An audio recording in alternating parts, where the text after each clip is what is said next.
Season 5 of the FNRad Snowboard podcast is presented by Vans. Oh yeah, I wanted to be absolutely not attractive to snowboarders. Maybe we need an injection of that, because it'd be interesting. And I didn't sign the contract, probably just had it in my bag for a couple of months. And we're all like, oh, that's just banging, let her run. We pushed each other to become better. Front three-tailed it. Hey listeners, the FNRad Snowboard podcast is sponsored by Wired Snowboards, the Boardroom Snowboard Shop, Anon Optics, and Crow's Nest Barbershops. Crow's Nest has 7 barbershops between Toronto, Collingwood, Hamilton, Ottawa, Vancouver, and Honolulu in Hawaii. I took my kid to the Vancouver Crow's Nest Barbershop on Commercial Drive, and we both got haircuts. I gotta tell you, it felt good to share that experience with my kid. The vibe in there is rad. Mike, Rob, and John run a professional place. So if you live in or are visiting a city with a Crow's Nest Barbershop, pop in and get a haircut or buy the products you need to make your hair look good. You can book an appointment for any location at crowsnestbarbershop.com. It's rainy today here in Vancouver and a bit too warm for snow on the local mountains, but hopefully by the time this episode reaches your ears, our local mountains will be rocking. I've already seen on Instagram lots of you guys are getting great snow, and I'm jealous. This week's guest, Tyler Lepore, who grew up snowboarding in Lake Tahoe, surrounded by legends, and now lives in Vancouver. So I called him and invited him to the basement studio for a chat. It's widely agreed that he walked away from snowboarding while he was still young and at the top of his game, which created a kind of where'd he go and why did he quit scenario. All I could say is Tyler's the best. I loved chatting with him. So have a listen to us talk about his life in snowboarding, running a business, and we start out with a little dad talk. Today was waffles for the kids. When you have kids, breakfast becomes a completely different thing, hey? Yeah. They want pancakes every day. They want like it cut a certain way. It's like... How old are your kids? I have a 3.5-year-old named Johnny. Yeah. And I have a 5.5-year-old. Wow. A little girl. Awesome. Oh. Yeah, older girl, younger boy. That's my setup. But it's a good spread. I like it. Yeah, my kids are 20 and 16. Oh, wow. Yeah. I don't know. It's like I've taken a parenting class right now on Commercial Drive. Yeah. Because with my youngest dude, it's like whatever I learned with my first kid, it just doesn't apply to that guy. Wow. He like the manuals just, I could just burn it. It's like, dude, he's so different. It's crazy. I thought I would be more dialed. I mean, I'm doing good, but... Yeah. Well, they say that. They say, a first child is born to just 2 people, and the second child's born to to 2 parents, right? So you've already got this. That's interesting. What kind of parenting class is it? If you don't want to get personal about your... No, this my wife cool. took it last year, and then she came home, and she was like...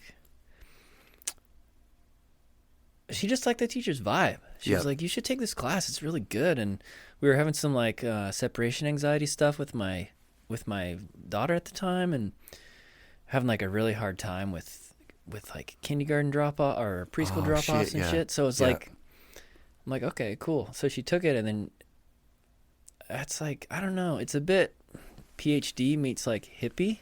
Cool. It's good, man. That's great. It seems a bit far out, and then you try some shit, and you're like, this is totally working. Yeah, rad. And just my with my 3.5-year-old, his volume is I don't know, dude. Your kid's small, and then when they reach a certain age, they can kind of get to you a bit more. Oh hell yeah. When he starts to yell now, I'm like, when he was 2, I could just ignore him, no problem. But now that he's a bigger person, it's he's in your space more. It's wow. You're just, and you're you don't want to yell back. No, you want to be a good parent. Right. So you got to right.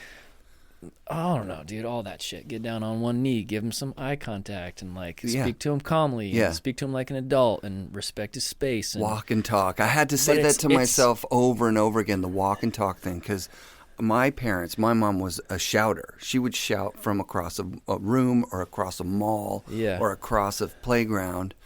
And I was always wicked embarrassed by that when I was a kid. And I found myself doing it. And then I'm like, why the fuck am I doing this? Just so I can talk to this parent I don't know? I'm going to go walk to where the kid is and talk to the kid. Because being away over here with some parent that's judging me in my mind anyways, I'm I'm fucking up. You know what I mean? So even in the house, I'll still do it now. the walk and talk thing, and it just sticks in my head. Like, okay, I got to walk to where they are, figure out what level they're on, get on that level, and then we can communicate.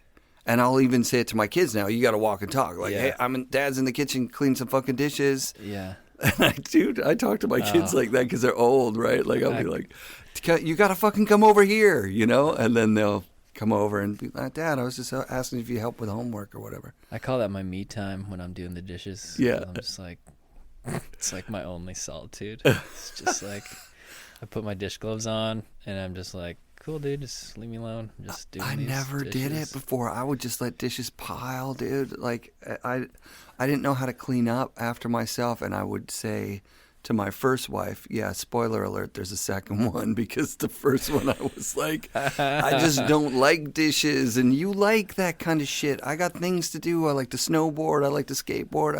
I got action that I got to go do my action stuff. I can't be sitting around washing dishes. And what are you doing? You like to sit around washing dishes. Like, you don't even have a thing. So you make dishes your thing. And, oh, my God, now I'm like, yeah, dishes are me time. I don't even make my kids do chores. And my wife fucking hates that. This is the second wife. She hates it. This is like all in this parenting class. Yeah. It's like about, it's kind of about like you communicating with your child and how, I don't know, like giving you the best tools to like, you know, how do you want to communicate with your kid and what works best for you? And not as much like go home and try this. Right. Or like, you know, these are some techniques. It's like maybe, you know, I don't know. It's a good like look inward too. I'm like, you know, maybe it's not your kid's style that's really bugging you. Maybe it's you. Maybe it's how you were parented, and maybe it's you reacting to a situation that's got nothing to do with your kid. It's just a trigger. Yeah, your expectations. A lot of it's cool because it's like you kind of have to. It's kind of fucked up because you kind of have to evaluate how you were parented. So you critique your parents a lot, and you think like, "Whoa," you know, like, yeah, like you said, like your mom was a crazy yeller, and you were bummed on it. So a lot of it is that shit. It's like because you default to what you know. Right. So it's like, okay, you're triggered. You're in a gnarly situation. You're gonna be at your worst. You're not gonna get down on one knee and give him the eye contact and nice, calm, mellow voice. Yeah. You're gonna want to fucking throttle the kid. Totally. And be like, "Wah!" Like kids don't act that way. I had a lot of that growing up too. You know? My parents just saying like, kids don't act that way, and I'm like, that's the only way kids act.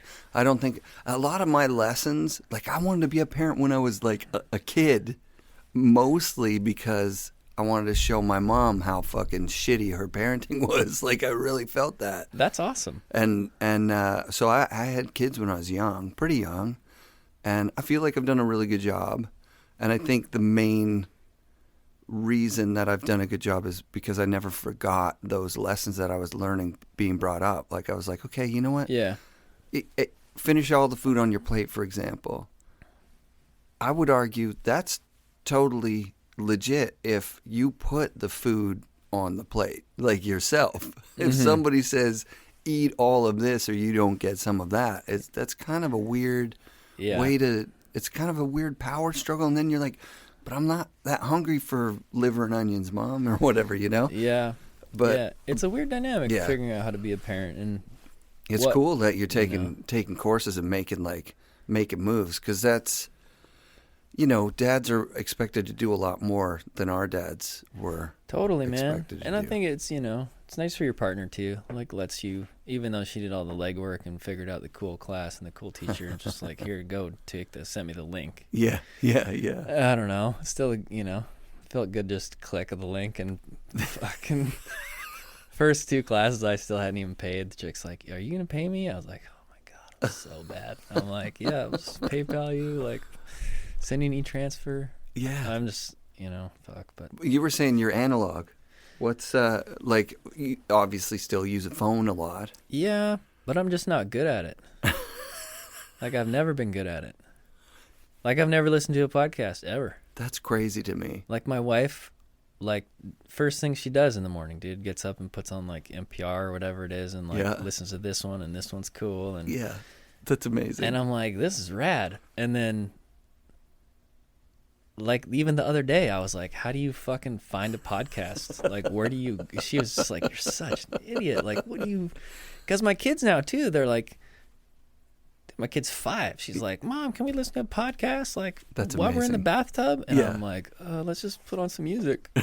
You know, like it's. I know how to do that. I don't know. I kind of don't mind it. It's like when they're with me, they just have a different.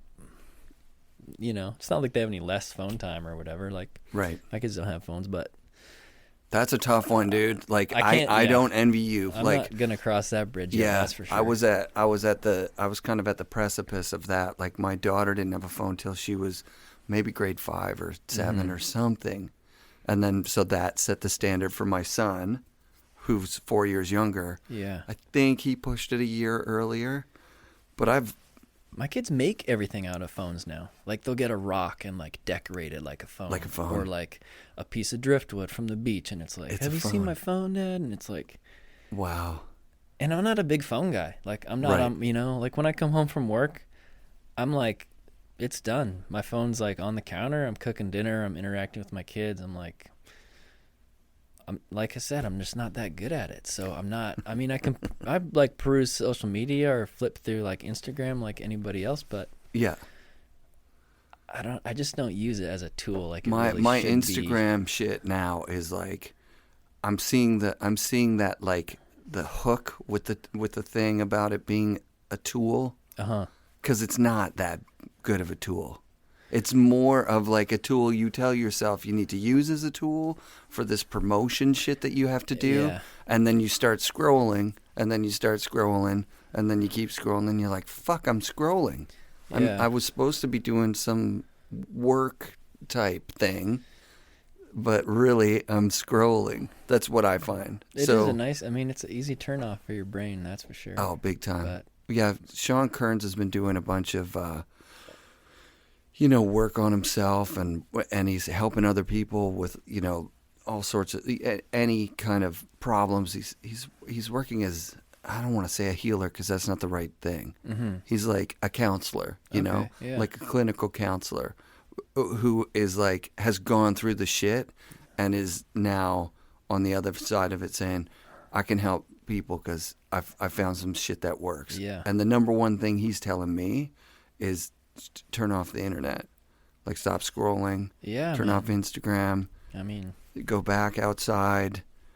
If you want to talk to a friend, don't direct message them. Call them up. I can't stand, I still call all the time. Yeah, I me just too. call friends and be like, what's up, dude? Like, Feels better. oh, it just feels like for me, it's like less effort. It's like takes me longer to send a fucking convoluted text message with Yeah. a bunch of misspelled words than Right. it does to just, even if you get voicemail, Yeah. like then you can just say something heartfelt, man. Yeah. Even if it's like nothing, even if it's like, dude, I'm thinking about you. Right. Take it easy. That's Right. it. It's like, that's just so much more rad than like Yeah. text. Right, because text I'm just thinking about this now.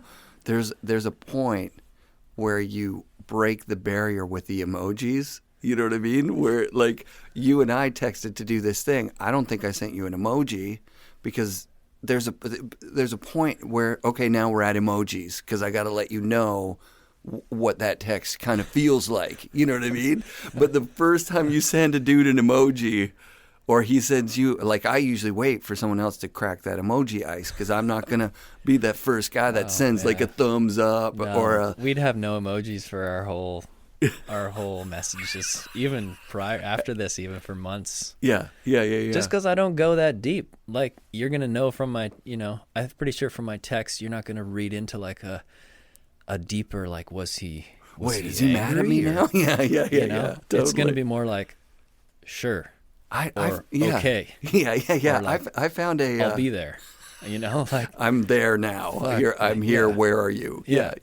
I'm pretty simple. Yeah. I've also, when Kearns told me to turn off the Instagram stuff, I did for a couple of days maybe. Mm-hmm. It's better. But you know what I found? I was like, I took a video and I was thinking, oh, that'd be great for Instagram. Mm-hmm. And then I thought, okay, well, I just interviewed Rob Boyce, Sluggo, Mm-hmm. and we were talking about pump tracks before that. And I was like, have you been to this one? And then I went there and I filmed myself on it. And I thought, maybe I'll send it to him instead of Yeah. And then I was like, oh, and Keatley lives near there. Maybe I'll send it to him too. So I sent it to those two guys, and I got a response from both that was like personal. Mm-hmm. And I was like, oh, that's what you should do. Like if you take a picture of something that makes you think of somebody, Mm-hmm. you don't need to post that on Instagram and tag them, or you could just think of the person first of all. Yeah. Or you could call them and say, fuck, was thinking about you. It's crazy because we're way more disconnected than before, for sure. Well, now, I mean, you even can take a video or a photo, and you even have the choice to choose. You can go, do I want to share this with all these people? Mm-hmm. And maybe, I mean, even in your subconscious, gauge a response, like maybe someone will like it, or maybe it's just a cool thing to share. Or, you know, my day was super simple and kind of mundane and boring, so maybe I'll just say, hey, this was my day. Yeah. It's just so kind of fucked up to even have that choice, you know what I mean? Just to, where you can, it's like, it's so broad. It's like, okay, do I send it to this guy? Do I send it to this person? It was like a bike thing, so like maybe I should send it to my bike buddy. Right.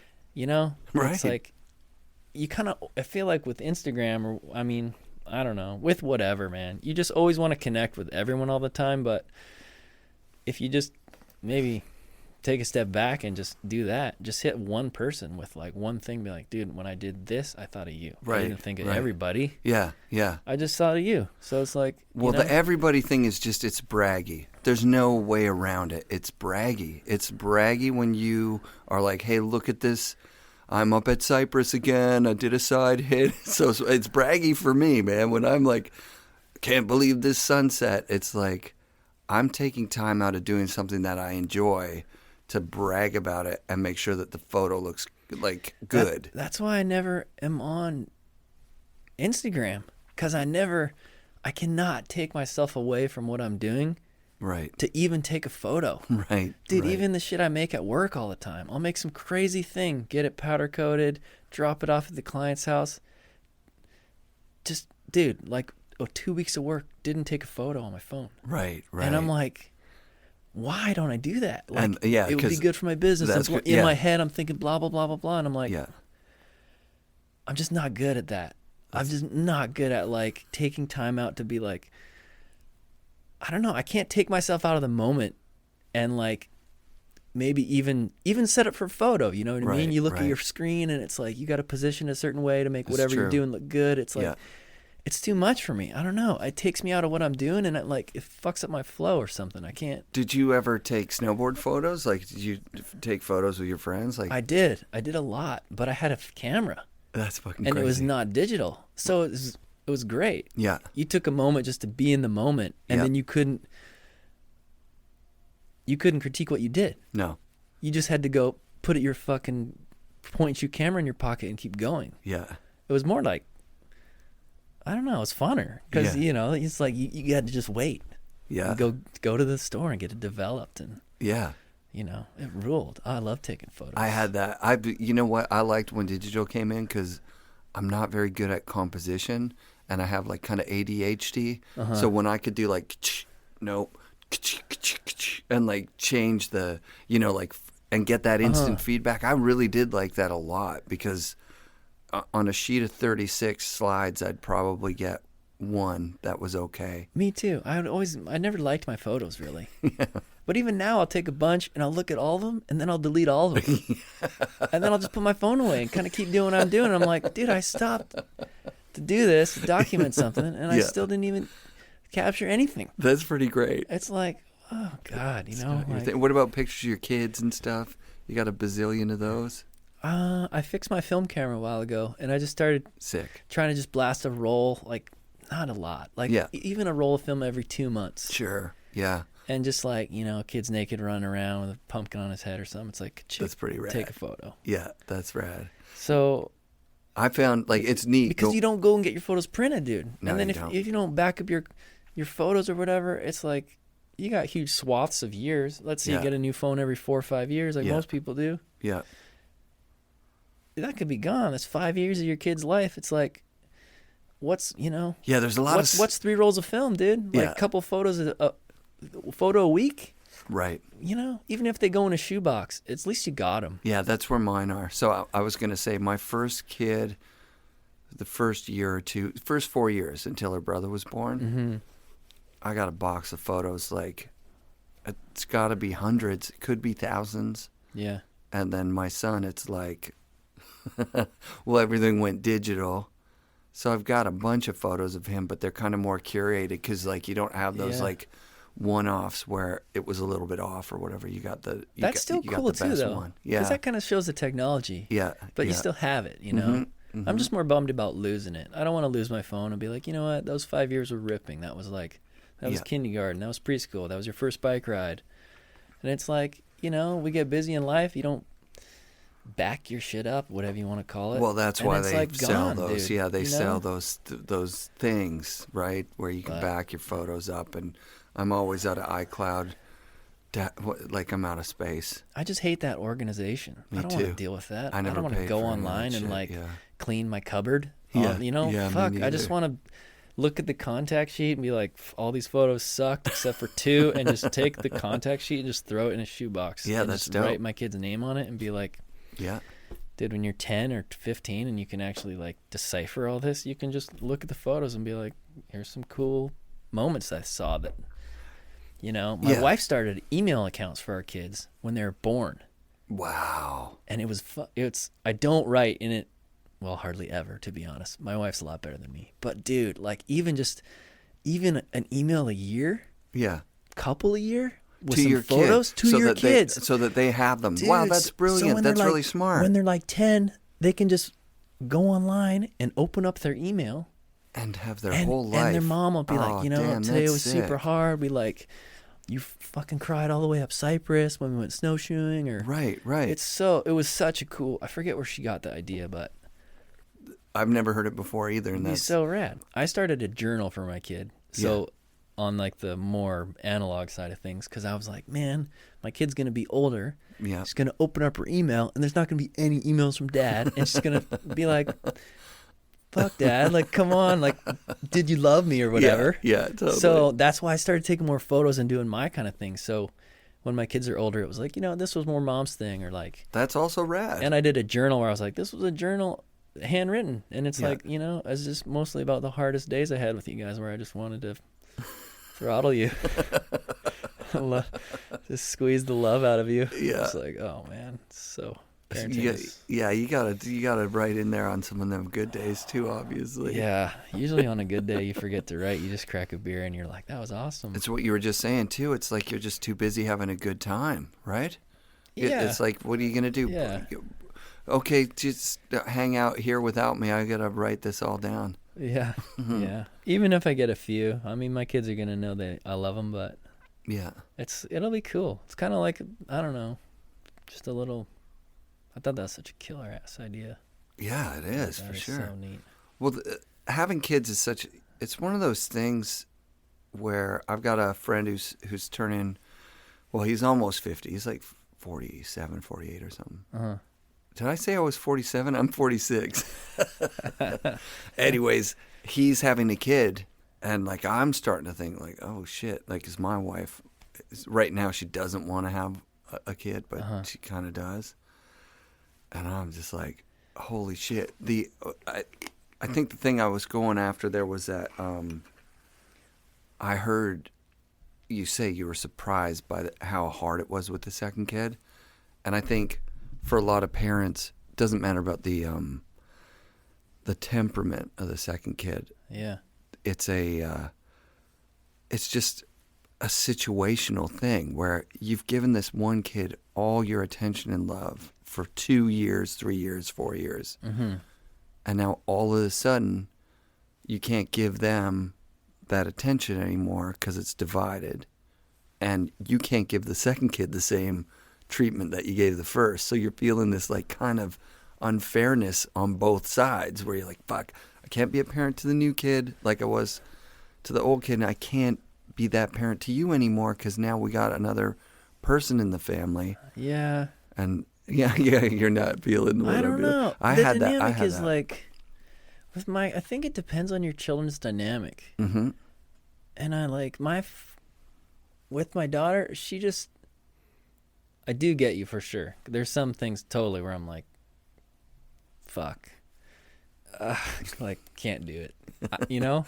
But like going to the hospital. I know with our daughter, we went to the hospital if she bumped her head or something, you know, trickle of blood. We're like at the hospital with my son. Like most parents he was with like, the first kid. Yeah, you know? Yeah. He was like, he could be bleeding out his nose and mouth, and we'd be like, "You're gonna be good, right?" Yeah. You definitely get a bit more like seasoned for sure. Yeah, a little. Sorry, I kind of cut you off. They kind of like, I don't know. They kind of like, I agree with you, but I also feel like my 5-year-old just needs she just needs way different things than my 3-year-old needs. Right. So it's like, you know, like how your kids fit those stereotypes or whatever. It's so odd. It's like, I don't know. I got big rig truck, dinosaur, monster truck dude over here, and then I got ballerina, you know, and it's like. Right, and you're like, we didn't sign up for this. Their worlds, I don't know. Yeah, because I remember with my kid, he got Dora the Explorer shoes when he was at his mom's because they were going back and forth. Yeah. And when he came, I was like, cool, Dora the Explorer, that's sick. Like, I'm 100% on board. Yeah. Favorite color's pink, light up Dora shoes. Yeah. I'm like fucking cool with this. Yeah. That's fine. And then when we went to school, he came on Friday when we went to school on Monday, and he had to wear the Dora shoes to school for the first time. And like the first kid that sees him comes running across that playground yelling like, "Why are you wearing girl shoes?" And I'm like tripping. Like, oh no, like what's going to happen? That's that kid you just want to like. Yeah, exactly. And I'm like, fuck. And I'm going through my life as a kid, like how shitty people were. And I'm like, no, fuck. I set him up to be in a bad situation here. Or his mom did. Like now I'm thinking, oh, why did you do it? Why'd you get the Dora shoes? But he grabbed that kid because it was his good friend. I remember he grabbed the kid and said, "These are my shoes and I'm a boy, so they're boys' shoes." And then the other kid goes, "Yeah, okay." And then like someone else later on said, "Why are you wearing girls' shoes?" And then the friend even said, "He's a boy and they're his shoes, so they're boys' shoes." And the kids were like, "Yeah, that's cool." That's amazing. That's like, yeah, I was hyped. It was so. That would make me, as a parent, you would like be like, "Woohoo!" Like, yeah, I totally was. I was like, "This is good. This is good." It's so cool when your kid like exudes that self-confidence that you just are hoping you're like, I hope it's in you somewhere, dude, because it's got to shine right now. Yeah, because this is going to be a gnarly situation because people can suck. Yeah, you know, kids can be harsh. So totally. We're on the same tip. It's like, you know, especially because he's got an older sister now. So my little dude is like, you know, we all got our toenails painted the same. He's getting mani-pedi. He's like, you know, he's getting his dinosaur fucking manicure. It's like, that's amazing. He's wearing makeup. He's wearing dresses. He loves pink. It's like, yeah, anything goes. Whatever. No because stigma. There's no sex when you're a kid. There is no sex. You're not thinking sex. You know what I mean? Boys and girls, it's just a thing. Like moms and dads, you're like, I like my mom, I like my dad. They're good people. It's a crazy world to navigate nowadays with all that. I don't know, dude. Just kid stuff in general now. It's like, oh, it's so heavy. Like my kid just started kindergarten, and we're getting like, dude, the amount of emails and shit you get. Oh, it's like, wait until you got to do graduation for kindergarten. It was wild. Even the first day, though, it's like, the first week, like a kid got followed home from school by some weirdo. So then it's like big email out there. And then like 3 days later, they were finding a bunch of rigs and shit on the school grounds. So now it's like, so I was like, okay, my kid last year was in preschool and I was asking her like, what block tower did you build? Right. And now like this year, I'm like telling her like not to get into like the back of a dude's van. And like now all of a sudden she's out in the world. That was a hard transition, dude. For me, that was really, really hard. Dude. It's crazy. Like, even when she puts on her gear in the morning now, I'm like, you know, she puts her clothes on. It takes her like a while. She's like very kind of, you know, she's got a theme going on. She's thinking about it. Yeah. It's like, it's crazy. She really, I just feel like my kid just kind of went from like kid to like, oh shit. Like, I can see where this is going to go, dude. This is going to get so heavy. But you know, I'm not going to say stressed out. I was such a connected dad with my daughter. When she started kindergarten, I would just go and hang with her. I would stay. I'd be like, say to the teacher, "Is it cool if I just chill?" And then I would sit in the class. Yeah. Sometimes read books to the other kids. Like sometimes my kid would be off doing something else, and I would be interacting with other kids. That's awesome. And I did that a few times, probably 10 when she was in kindergarten. And then grade 1, the teacher was super sick. And I did at least 4 or 5 of those where I just sat in the class. And then the teacher would like have me help.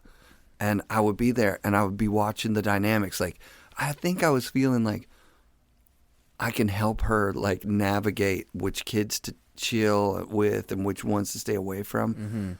But I quickly found like she didn't need any of that. Yeah. And then grade 2, the teacher was like, close the door in my face. I was like, sometimes I hang out, and the teacher was like, not in grade 2, you don't. And I was like bummed, but at the same time, I'd gotten used to it. Like there was a panic in kindergarten where I was like looking in the window, you know, like, oh my God, the teacher doesn't see that kid is taking the toy that she has, and it's not fair. And oh my God, like, and I'm not. That makes me sound like I want it fair for my kid. I'm like, I want it fair for all the kids. Every parent wants it fair for their kids, you know. But that was. I had so much fun being in those classes and getting to know those kids, and that was the thing. By the time my son was in school, 4 years later, I couldn't tell you his classmates' names. I could tell you all of her grade 1 and grade 2 or kindergarten, grade 2, all her classmates, their names, what they liked, like, and so like I still know those kids now. That's you know cool. what I mean? Yeah. 20 years later, I see these 20-year-old kids, or 15 years later, I see these 20-year-old kids, and I'm like, hey Ed, how's it going? Yeah. Kids like, I dropped out of school in grade 10 to work construction. I'm like, cool. Are you happy? Actually, one of those kids said to me, you were always fucking nice to me, A lot of adults in my life were not that nice to me. And I was like, dude, every kid is good. When you see a kid that's 5 years old and they're struggling, you can kind of, then their parents come pick them up and they're like, you little fucker, you're always embarrassing mommy. So why are you doing this? Yeah. And you're like, well, that's obviously why that kid acts like that. The kid stuff, I mean, this is going to be like a whole segment on just child techniques, man. Have we started the interview yet? Yeah, we're recording. This is what I'm doing now is I'm sitting down with snowboarders at RIP, and then we'll eventually, obviously you can't be here all night. We got to talk about your snowboard career for sure. But this is the kind of shit that is like... To touch on like one more point on the kid thing, because I just thought of something when you were talking about that. Yeah. Oh, no kids are bad kids.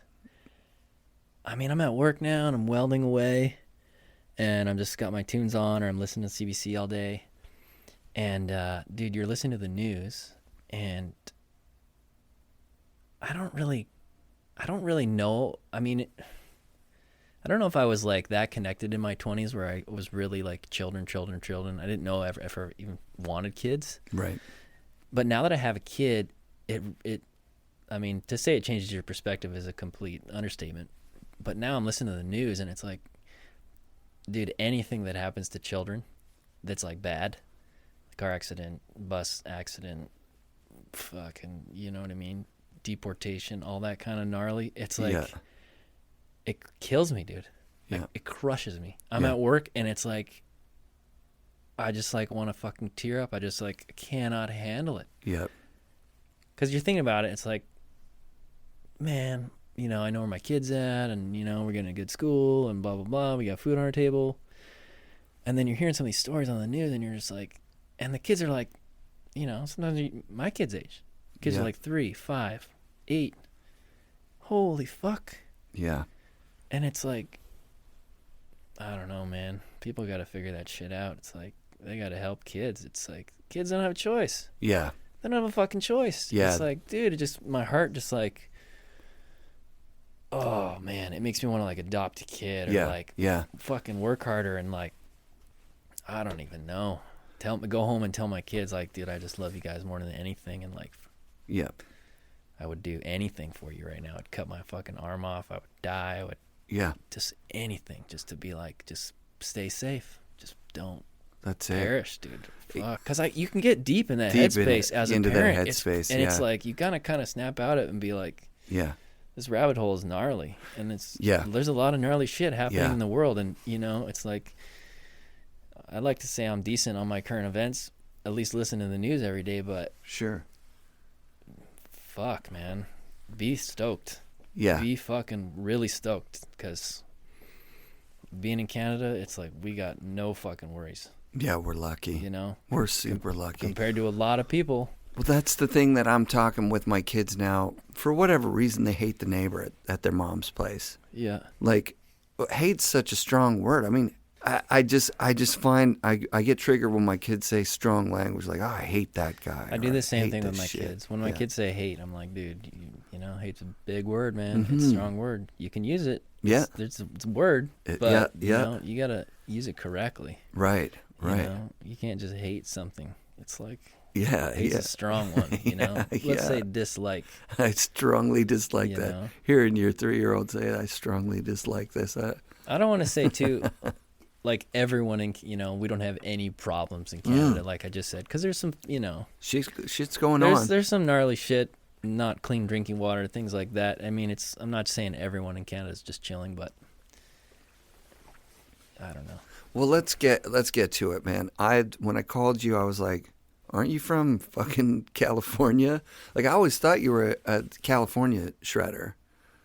But I did know that you did some time in Whistler. Yeah. How do you, first of all, leave? You were in the Tahoe area? What part of? Yeah, like, there was like a recession, and then my mom lost her job, and they were moving to Nevada. So we lived in California. Yeah. In like kind of by San Luis Obispo. It's Okay. like 4 hours between LA, 4 hours between SF kind of thing. Yeah. Kind of dead center. Yeah. And all of a sudden we were moving. We just moved to North Lake Tahoe, this like little town called Incline Village. Is North Lake the nicer part, right? North Lake's South pretty Lake bougie. Is, yeah. North South Lake Lake's- is gnarly, right? Yeah, Kings be. Beach can be a little gnarly. Yeah. South Lake for sure. Yeah. Just because there's more casinos and shit around there. Got it. North Lake was like all retirees, mansions. It was nice. So your mom loses her job, Loses and her job. winds up in a beautiful. Well, her boss decides to move her business, their business up there. So Okay, cool. it was lose your job or move. Yeah, got it. So she moved. Yeah. And dude, like first day we're up there, she had to work the next day. And I just skateboarded since I was a kid. Rad. And the boss's kid had this older dude, and he's like, "Hey, you should come snowboarding with me." And I was like, "What?" Dude, I didn't even know what it was. So I went to the hill, and it was like, "Hey, look, I rent you skis, or I can rent you a snowboard." And I was like, "Dude, I gotta rent a snowboard for sure." So I rented a snowboard and just. What board was it? If do you remember? It was a 135. Yeah. Kemper Kid. Oh damn! So it's that's a long ass time ago. Dude, it was held like it was cracked from the tip to the tail, like vertically. Yeah. I don't know how. And it's still held together. And it was held together by this huge body glove sticker. I have a Kemper Kid It was in such here sick where board. I cut a longboard out of it for my kid, so I have the scraps of that sitting right leaning up against Really? that wall. Yeah. I loved it. Yeah. It was a super big board for me back then too. It was like I was so 135. small. Yeah, I was just had a super little small block kid. tail and a kind of Pointy nose. Yeah. Yeah. And it had these blue high backs that were super high, dude. And I remember at the end of the day, the back of my ass like was so bruised because the high back was so pointy. Yeah, yeah. And I had just Sorels Oh, because damn. they didn't have snowboard boots to rent. So I think you just had to be in boots. That's insane. So I was just in Sorels. How old are you at this point? I was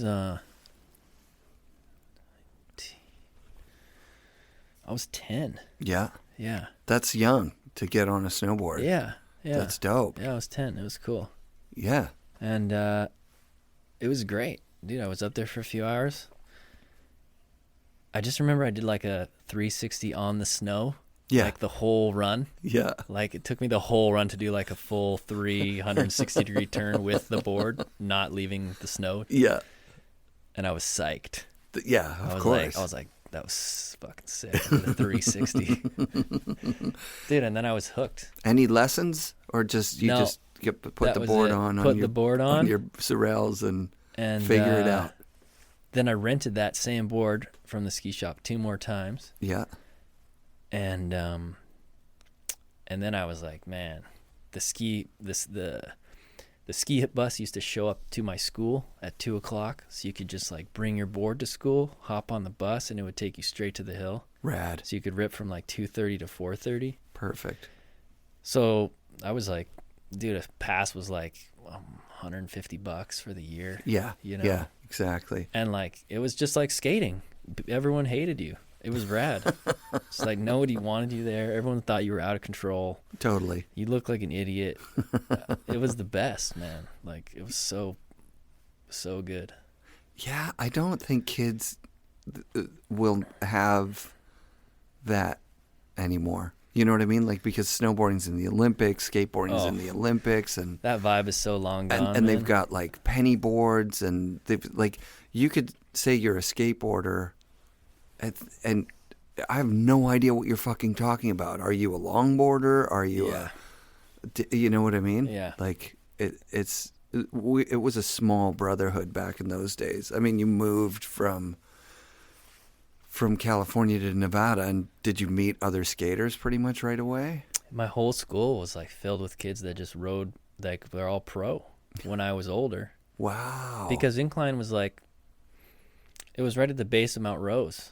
So it was like, we had our local hill, but then you could also shred at Mount Rose. And then, you know, Boreal was like a 45-minute drive. Sick. You know, like I could get to Donner Summit, or dude, you could go anywhere. You That's could go incredible. to Mammoth in like 2.5 hours. You go to Kirkwood in like 2 hours. So it was sick. Yeah. And then, I mean, in the 90s, snowboarding in Tahoe was just like, dude, like you go to any hill, especially if like you heard the pipe was cut or something. Like, dude, I remember skipping school because they cut our local half pipe, and you went up there and it was like Keith Wallace was there. Sick. Jimmy Holopoff. Unbelievable. And Damien. Oh. And it's like, dude, just those dudes are just at your local mountain because like they heard the pipe was cut. Yeah. So it's like sick, and then we'd all skip school or get up there at like 1, you know, and shred. And so those guys are 10 or 12 years older than you are. My kind of people that were snowboarding around my age were a bunch of kids that rode for Volcom and Ride. So like the older kids in my school were Joel Mahaffey. Yeah, sick. Ben Ashburner. Nice. Jamie Heinrich. I used to be in a band with Jamie, so he started just filming shit, and then he started making all the Volcom movies. Rad. Same with Matt Schrapp. He went on to like, he played football, and I don't know, he started working for Volcom too. Ryan Ballman, so he used to do all the art for like, or some of the art for LibTech, some art for Volcom. And then Chris Damalski, dude, he was like a little kid. And then his older brother, I think his name is Kai, he snowboarded too. There was a bunch of just like kids that were good. Yeah. That were sponsored. That's that like, rad. you know, that What was the vibe like with like, because Damien, he only held on until the mid 90s, but like the Tahoe crew, right? Like you got Roach is from the Grass Valley, right? Yeah. Roach, both Roaches, and then you've got God, like all the generations. You got Tom Bird out there, and you've got like. So did you grow up kind of like insulated in this Tahoe kind of culture, or did you see outside? And then I don't know how much older than you Kevin is. Kevin Jones is a couple of years, yeah. Like Kevin's probably 5 years older than me. Right. Maybe 7. Yeah. I mean, it all changed when I could get a car. You know, when I could drive around. So when I was younger, it was kind of my local mountain. Yeah. And it was the kids I went to high school with. Gotcha. Like those kids I mentioned. Yeah. But I used to compete a lot too as a kid. So I was doing like the circuit called the USASA, I think. Yeah, USASA. Yeah, I used to do that shit, and I was just into it. I liked competing because back then it was like, it wasn't just half pipe. They had like just started slopestyle contests were like a new thing. Sick. So you could like, places were like making parks. Rad. And you'd be like, dude, I'm gonna go check out, like, you know, there'd be like a ski hill that'd be like, we made a park, like, come here and use it, like the first one kind of shit, you know? Yeah. You would like go and like check out this park that they made, and it would be so dope. Like, it would just take like a fucking barrel and like bury it around some snow and like make some impossible gap that like no one could do, that you'd like break your legs on. So like, dangerous, dude. Everything was just so gnarly, like just huge kickers with no landings. Yeah. Like, it wasn't a park, it was like a death trap. But certain places got it, like Boreal, man. Boreal was good because they started doing really good shit, and then you'd get that contingent that would come up from Grass Valley and stuff. So Cardiel would come up there a lot, Chris Roach, the Solid crew. So like who else would ride there quite a bit? John Summers, Rad, because he was from Stockton, so he'd had a crew that would come up, and then Kevin too, Jones, would be there all the time. And Boreal had night skiing. Oh, that's so dope. we would go there, and like, dude, I would just smoke so much weed with John Summers. Even times when my mom would drive me there, and she would just read books in the lodge for hours, dude. And how wonderful is that? Big thank you to every single parent that drove. My dad did it. He would sit out on the bench, smoke fucking cigarettes all day, read a book the whole day. Yeah. While we're just fucking around. Oh, my and mom, then like, drive us back. she That's loved insane. It. She'd pack like snacks for the kids and shit. That's She was, incredible. like, everybody knew my mom. She was that's pretty dope. into it, man. I owe like everything to my mom. She drove me around, and seems like I don't know. Now that I'm older too, she just put her entire life on hold just to like have her kid go snowboarding. And she took you to those contests, which Yeah. going to those contests, you know, driving 4 or 5 hours to get to some place, and then she'd have to rent a hotel or whatever for the night.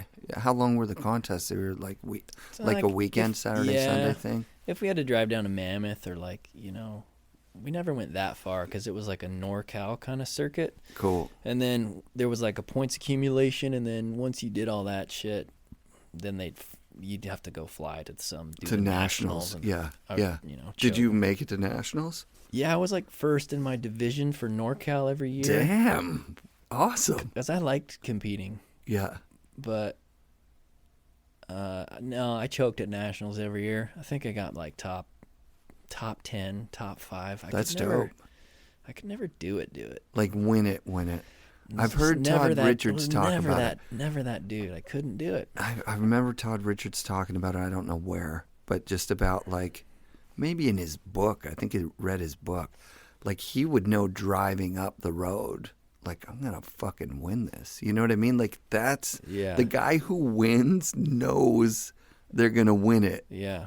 I was such a not competitive person in an organized sport kind of way, but definitely competitive with the people that I rode with as far as like progression or who could jump off the biggest thing or who could, you know what I mean? So like, competitive when I would ride. It was so fun. And it's so fun to do. It's just like it's the best thing. Yeah. When you're a kid too, it's like you have so much time to just do repetition. It's like, you know, it's like your mom's reading that book in the lodge and you're just hitting the quad chair like from fucking 5 o'clock in the evening till 9 at night, fast as you can go. Just and the like, same run cab too, 5, like cab 5, like, and you're just your buddy's just right on your ass, just trying the same trick, and it's like you get good, you get better, you know.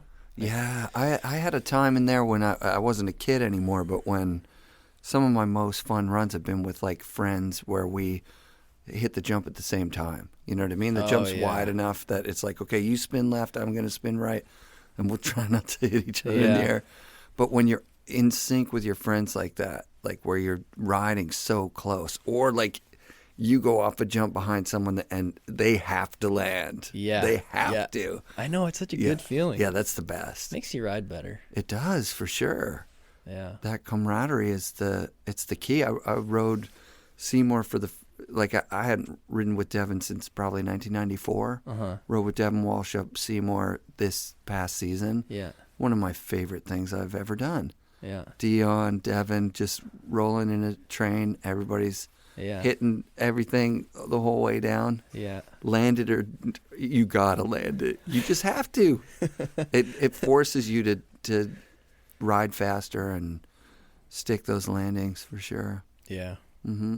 I love snowboarding. Yeah, I Such love a it so fun- much. Oh, it's insane. Such a Did it amazing take thing. over from skateboarding for you as soon as you started snowboarding, or was it kind of the two were still? It was just seasonal, you know. I lived in a little ski town, and it was a total kind of resort town. So Mm-hmm. during the summer, I just skated. Rad. I loved skating. It was just like so hard, dude. Skating's so hard. And Yeah. what Yeah. I liked about snowboarding was you could just go so far.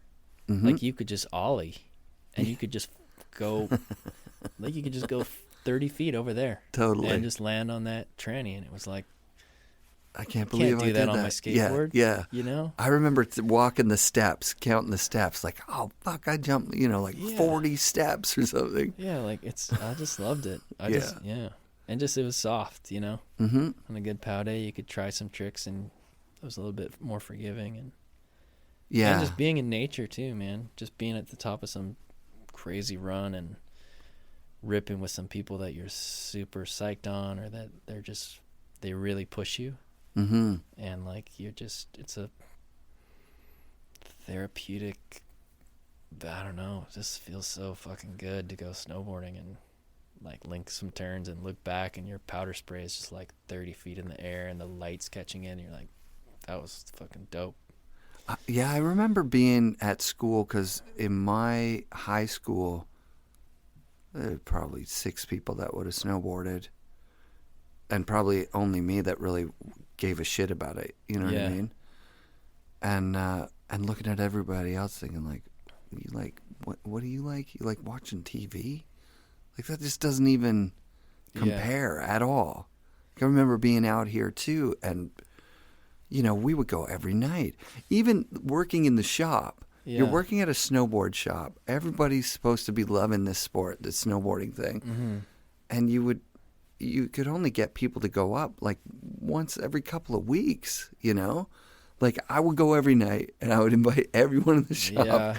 come with us every night. And when they would go, I'd be like, see, it's the best. It's the most fun you could possibly have. Certain people just have that stoke, you know what I mean? Mhm. Those people that can go up in the rain or Oh, yeah, go totally. every day, Totally. and they're just, I don't know, they can do it. Because it's so much fun. That's it. On a good night for me, if it's like, I mean, as I got older, I obviously got more picky, but when I was younger, yeah, I lived to snowboard, man. It's all I did. Yeah. I just wanted to go snowboarding. And then back then, you're just looking at the videos, and dude, you could go to the ski hill, and like I remember going to Squaw Valley one day, and I was going up KT22, dude, and I watched Damien and Sean Farmer drop like the fingers right underneath the chairlift. It was like this gnarly kind of. Is it the one where Damien got buried that day? That was no, but that had happened like maybe, I don't know, a month before or something. Unbelievable. Like that. Unfucking And believable. I'm just like riding up, being like, oh, that's Farmer, and like, dude, I remember going in the Squaw Valley snowboard shop, and he was just wasted in there rapping, and I was talking to the owner, like Rob Wells. Yeah. And Rob Wells used to do this. He used to do this snowboard team. It's called Team Ted, and they just had these like mechanic suit. That's all you got. You got a Nice. fucking mechanic suit that was like blue, Yeah. and it just had your name on it. That's incredible. And I remember when I was a little kid, maybe I was like, I think I just got my license. So I remember driving to the Squaw Valley snowboard shop, and it wasn't like a real team, but Right. it was like, it was cool. Like Yeah. it had a mystique Yeah, kind of around it. And I remember driving to the Squaw Valley snowboard shop like so many times, dude. And I'm talking like it's a good drive. Like it's like a 45-minute drive. Yeah. And just to drive there and be like, Rob, like, you got my Team Ted like fucking uniform? And he'd be like, no. And just like, just to think of this kid that just drove 45 minutes, like, dude, I probably went there 5 times, 6 times. Yeah. And it's like, it was dope. It That was is like just dope. being a kid wanting it, and I don't know. I love Back the then- idea that you could see Farmer and Damien riding together. Oh man. and like that's what's going on where you are riding, like where you're like. Did it you happened follow all the those time guys? in Tahoe? All the time. I'd go Yeah. to a contest and like Jim Rippey would judge it. Oh, that's you know? so sick. Yeah. Or like, dude, I would just hook up and like go to a rail and like Chris Carnell would be there, and we would just like shoot photos and Wow. or like I don't know, go to the top of Donner Summit to make a jump, and the Hatchets are just filming with like Dave Downing. That's so sick. Like, remember when Dave Downing's in that, it's like TB4, he just drops in on that surfboard The and does a couple surfboard. turns? I knew that's Yeah. what you were gonna say. That was yeah. great. I was just there that day, just being like, That's fucked up. hiking around, making jumps. Yeah, because see, in those days, those videos, like we would wait at the shop for them to come in. People would start calling like a week or two before Totally. and be like, "Hey, is TB4 in?" And then like TB4 would come in, and we'd be like, "It came in today. At the end of the day, we're going to close the store, and anyone who wants can like sit, and we're going to, watch." That was the premiere. Yeah. Would be like 50 people Yeah. from Vancouver sitting in the shop, watching it on like the 4 screens of the TVs, Well, I drinking remember- beers. Yeah. And that Dave Downing one, he had a huge part in that Yeah. with his Yeah. with the surfboard, and just like he was on point. He was super smooth, and he was old. We were like, that's the old guy. Totally. He probably was like Yeah. 29 or something, 27. Yeah. There was a bunch of funny shit in that movie. Peter Line had a good dude. Tom Burt's part, it was so insane. That shit. I didn't care for his parts at that time because I didn't appreciate them. I had that feeling of like, oh fuck, I could do that if I We was were there. talking about this, Yeah, on the yeah, phone when yeah. you called me about the interview. Yeah. Yeah. I did feel that, and then when I met him, I was still pretty starstruck. We rode pipe together at Mount Hood the first time we rode together. Yeah. And he did an alley oop, and then I remember being real embarrassed because the team, the guys that owned Ice Age Snowboards, which we were both on that team, said, "Eric, TB says he never spins, but he did an alley oop in the pipe. Is that a spin?" And I was like, "Technically, Tom, that is a bit of, it's not, yeah, it's a spin." And he was so mad. He was like, "No, it's not a spin. It's not even a 180. I'm like, "Technically, it's more than 180. Like it's a 360 kind of." And he was like, "It's not a spin." But after meeting him, I definitely respected his calm, collected persona, like who he was as a person. Yeah. And I started to like appreciate his turns more. And it wasn't until I asked him, "Was this you?" Some video, and he goes, "No, if that was me, I would have made one turn. Like that guy did like 6 turns." And then I started going back and looking and going, "Oh yeah, TB goes Dude, so steep. fast, so steep, so." And you can't do that. Once you go somewhere where you're looking at things that these guys did, Dude. oh man, you stop claiming right away and you start realizing, Oh, yeah. they- You hike down, dude. you hike down. Yeah. Mm-hmm. So many, yeah. Some of those lines you're on top of, and you're just like, why did I think I could do this? You're just up there buckled in, and you're like, yeah, gnarly. He did a lot of first ascents with Jim Zellers, hey? Like they went pretty far back, I They think. did a lot of heavy stuff, Yeah. Yeah. Yeah. Tight. Like, because Tahoe, it's not like BC. It's not as long. You know what I mean? It's quick and steep. Okay. So there is like, you'd see shit and you're like, fuck, dude, like, that's so steep, so fast. And like the run out's quick. It's like, I don't know. It just was technical snowboarding. Something about it. It's like, I wasn't going to put it in my snowboard part. I wasn't going to make some turns kind of thing, but Right. I don't know. I just had a respect for it too. That's Just was dope. like- Did you have a respect for it back in those days, like watching TB's part in TB4 or whatever? I think the whole movie, dude, as soon Yeah. as I would turn it on, it was just like, it was like big kid shit. You were just watching it and you were like,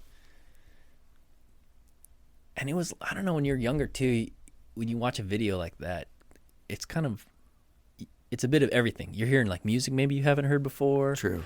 So like, I remember hearing some shit on there where I was like, what is this band? Maybe it was like Tool or something. Right. So it's like, you mix some like dude's part that you haven't seen that's really gnarly with like fucking Slayer or Tool or Metallica. Yeah. And all of a sudden you're like, you're pretty shook. You're Yeah. watching this video and you're like, this is super gnarly. And it gets you so psyched as a kid. Like, oh yeah. dude, you want to just turn it off and you want to just go straight to the hill and just try like the gnarliest things you can conjure. Absolutely. I agree completely. Like, but I remember the videos coming out and it was so cool because you had to go to the snowboard shop. That was the only place yeah, that's true. they went. It's like Yeah. the videos just shipped to snowboard shops. Did it feel like the TB series was like your hometown shit at all? Because for us, that was like the international film. You know what I mean? It was Mac Dog and it was the Hatchets. Yeah. And those two films defined snowboarding for, like, it took you a bit to realize, okay, that is last year in a 1 hour Totally. movie. Yeah. To be honest, when that stuff was coming out, I was still pretty young. Yeah. So for me, I was shooting a lot of photos with like Aaron Sedway. Sick. I met Aaron. Or Chris Cornell quite a bit. Yeah. Cornell was a good homie of mine. He shot for quite a few people, but he lived in Reno, so he was pretty close. And he was that's like right. always down. Like Yeah. I could call him and he would be like, yeah. he would just drive anywhere. I loved it, man. And he was always stoked. So I shot quite a bit with him, but I was mostly shooting photos. Yep. And I was trying to get on some stories. So I was going like, I don't know, traveling around a bit. You doing knew that. to do that. You knew to get on stories. Like You knew the to. only people that were really getting video parts and people that I knew close were like maybe a few people in BC, but probably like Joel Mahaffey, Yeah. you know, Yeah. or Ben Ashburner or Jeff Anderson maybe, Yeah. you know, because he was kind of my age and he came up, I feel like, a bit. Well, he was good, man. So Oh fuck yeah. you know, so. But everyone had a crew just like anywhere else. Like Mac Dog had a crew that he kind of filmed with. Right. The Hatchets had their crew, and everyone got up at the crack of shit to fucking get wherever they needed to get to Yeah. get their shit done. Yeah. Well, Sedway, I met Sedway with Kevin, I guess that would be 95 at Mount Hood. Like, so when they went to Mount Hood together. Yeah. And I remember asking Kevin if he was sponsored or something. He's like, you haven't heard of me? I was like, no. I used to He's shoot like, a lot too. With, I'm on Lamar. I'm like, oh, you mean like with Rankwit and Sean Johnson, those guys? He's like, are you fucking kidding me right now? Who is this guy? No. But Sedway was those guys, and they were both really fucking nice people Oh yeah. and passionate, right? Like 100% of the days they were up there. He was Totally. riding in the rain. Oh, I'd see those. Yeah, Most of the people too, and I was younger, man. Like yeah, I was hanging with a bunch of people in their, you know, mid-30s. right. I was like fucking in my early teens. So for them, they were just kind of like, look at this kid, Yeah, you know? And I was always pretty mellow, so I felt like I got the in a lot. People kind of tagged me along because... Well, there's a long history in Tahoe of kids tagging along. Like Mini Shred, Palmer was like 13, 14 years old when he's hanging out with Kidwell and Tom Sims and all those guys. Like, did you ever get like that kind of corruption going on for you, or were you drinking Michelobes and you're 13 years old or something? I was like with my mom. Yep. So, and I don't know, I had a lot of respect for my mom, so I didn't... And people knew your mom, like you said. Yeah. Like, so it wasn't like... And I feel like my mom was working hard. We didn't have a ton of money. So when I was younger, like maybe about 15, I started making money snowboarding. And, you know, I'm 15. It's like the checks come in and mom sees them. Yeah. And I think when I was 16, I think I was making more than my mom. That's crazy. So she was like, and she, you know, she didn't have a partner at the time. So I think she was really like, okay, I got to kind of nurture this. Cause like I wasn't getting a scholarship. I wasn't going to college. We weren't paying for that. So I was like, I think she kind of saw snowboarding maybe as my ticket. Cool. So she backed me up a bit. That's really good. And she didn't let me fuck around, you know. Would you get in trouble? Like if you came home 15 years old and you'd smoke some weed or something, she might catch on and be like, what the I remember fuck are you thinking doing? I was cool, and like, you know, she'd like come in the morning, she'd like open up the fridge, and I'm like 17, and there's like a 40 in the fridge, and she's like, who the fuck do you think you are? Like, nope, like. Did she dump it out or something, or she just? I don't remember. She wasn't like a hard ass, but she was strict. Good. And like. That works. Not in a shitty way, just in like I don't know, man, just in like a single mom way where you seen your mom hustling hard, and like, I just felt like I didn't want to be a piece of shit to my mom. That's very cool. I was a piece of shit in other ways, but sure. But when it came to like making money and partying, I was pretty timid, Yeah. I like to smoke weed and go out and, go to a keg party and come home and shit, but I don't know. My mom's What are you doing with your money? Mom was like a crazy alky, so she really hammered it home, like like chill on the beer, chill on that shit. Like, she was so paranoid about it. I'm like that with my kids about smoking. I'm like, it's just like addictive and it sucks and you're never going to be able to kick it. I'm really sorry, but dude, that's like a whole nother world to navigate. Like that shit with your kids. You're like, I'm not even going to touch that. Juuling, dude. Knows, it's like, crazy. It's crazy. He guesstimates 70% of the kids at school Juul. 70%. Kids are hooked, man. It sucks. Yeah. But anyways, yes, that's good that you were a good fucking kid, man. I feel like I was pretty good. My parents didn't really give a shit. You know what I mean? Like they were kind of like over parenting by the time I was 15, 16. Yeah. I remember getting caught with like my mom saying, "Hey, did you drink your dad's beer?" And I said, "Oh, that was like months ago." And she was like, "Oh, well, don't anymore," or whatever. I didn't even get in trouble because it was like, I was like, "You can't get me in trouble. You didn't even notice for like 3 months that I drank all that beer." What do you guys care? You don't care. And then they didn't. But I struggled with the smoking. That was the worst thing because my dad smoked my whole life. Yeah. And I hate it. It's gross. And it gets you. And then you're back on it. And you're stuck buying fucking cigarettes and I have to hide it from the kids because I don't want them to think it's cool or whatever. I can remember that broke my heart when my son was 5 or 6. I was smoking. I think I'd broken up with a girlfriend or something, and I was sad. I'm smoking on the porch, and I'm trying to hide it. And he comes out and he goes, "I like that smell, Dad. Just so you know, like you don't have to hide it." And I was like, "Oh, I don't want you to like it at all, man. Shit." Cigarettes, they do smell pretty good, I gotta say. Yeah. I mean, it smells like being grown up. That's what it is for me. Yeah.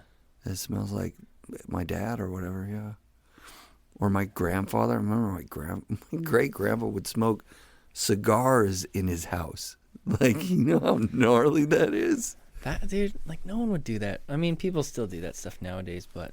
It's gross when you go in someone's house where they smoke inside. Yeah, I know. It's rugged. Oh. Yeah, you pick up on it fast. Yeah. That's real. That's like, holy shit, man. You smoke in your house? Wow. Oh, dude. Okay, so I need to know, how the hell do you get from Tahoe to Whistler? Did you move to Whistler for a film project or something, or? I was snowboarding like a lot, and then around like grade 11, I was like almost didn't graduate because I was missing so much school for snowboarding, and I was like traveling all over the world. But you're making money, so yeah, I was doing good. Yeah, and I fucking hated school. So I was like, I'm not fuck school. And my mom was, she's like, you got to graduate, dude. Like, you got to, you still got to go to school. So I think I homeschooled my grade 12 year. Rad. Because I'm just like, it seemed like it was slowing me down. And in a small town, too. Did your mom help out with that? Or dude, my mom, like, she is pretty bad. She, like, did all the work. Oh, man, like, that's she was so like, sweet dude, of her. We're, like, filling out the application, I remember, together, and she's like, ooh, like, dude, because I went to school in Nevada. Yeah. You only need 2 years of math and 2 years of science to graduate. That's it. Wow. The rest, so pretty much when kids are in grade 12 in the States, if you want to chill, dude, you're like doing ceramics, doing pot, you know, like drawing. So my classes for grade 12 was dude, I remember looking at the form. My mom's like, ooh, drawing animals. I want that one. So I was like, okay, Mom, you got it. Drawing animals, drawing people. Oh my! That was the other class. So I did drawing animals for grade 12. Drawing people. You had to do history and English, and photography. That is so dope. And it was like, dude, I was traveling so much. I mean, I didn't care. I just didn't care. I was having fun. Yeah. So my mom would, you know, she'd call me and she'd be like, hey, like your shit is due. Like, what have you done? Have you done your photography thing? And I'd be like, no. She'd be like, well, you know, I did this. Like, what do you think? I got to turn something in. Oh my God. It's that's like so amazing. Now I look back, it's like my downfall. It's because, like, I'm just like, Mom, you should have just let me fucking fail and do it. Okay. Because you fucked me later. How so? Like, just that you can. I mean, you know, you're a teenager. Yep. You get your mom is doing all your homework. Oh my Dude, like God. she was like she would like show me her like photo exhibit, and she'd be like, I went to Tahoe City or on the other side of the lake, and I watched this guy like chainsaw a bear. So I took like a time lapse of him chainsawing a bear, and I'm Killer. like, I'd be like, rad, Mom, that sucks. Like, send it in. And like, she'd get an A, and then like, I'd get the fucking paper back, and she'd be like, what did I get? Or like, what did we get? And I'm like, Mom, I didn't do any of this shit. Like, you did it. You wrote the report. That's amazing. Dude, she wrote the Shakespeare report for me. That's incredible. But how did she fuck you? Like this? Well, because now that I'm an adult, I don't know how to fucking, dude. Yeah, but come on, no, you know how to. I know how to do shit. Yeah. But I mean, like, you know, you're dealing with situations with your wife, especially as you get older and you have children. Gotcha. And it's like basic stuff that comes to like keeping a marriage happy and healthy, gotcha. which is you got to take on some roles as far as bill paying, booking vacations, sure, organizing your family time, fucking just laundry, shit, fucking all that you know, stuff. The basics I got, dude. The basics I got. Yeah. But when it came to like, you know, booking a trip with my partner, Yeah. even before we had kids, Yeah. dude, I don't even think I'd ever done it. I just called a travel agent. Right. You know, like I would call up Morrow Snowboards. We had an in-house travel agent, and I'd be like, I got to be at this contest at this day. Yeah. And yeah. like, she'd be like, okay, your e-ticket's at the gate. Yeah. Yeah. And then when I would get there, I'd be like, who's picking me up? She'd be like, there'd be a dude with your fucking name. I didn't do anything. Oh man. So it's like, you know, you're pretty privileged when you're in your teens and early 20s, and it's like, fuck, dude. You That know, sounds like that's a recipe for disaster definitely with a wife, right? Yeah, well, we've remedied that now. Yeah. You know, That's incredible. it's I kinda, love that. You know what I mean? If You've lived a charmed life, though. I'm over here going, wow, I would have fucking killed for that shit. Dude, it was insane. Yeah. But I also, like, you know, when I rode for Morrow, we'd go on a bunch of big team trips. So lots of times. Who would be on those trips? And I was like young, man. So like I couldn't, you know, like I couldn't rent a car by myself. Of course. I couldn't do all this shit. Right. I didn't have a credit card. Right. So I was like you're a on the kid. trip. It's like your responsibility is to show up and to not get into trouble. Dude, I would fly like halfway. I'd fly to Japan. I wouldn't have a cell phone. I wouldn't know who's picking me up.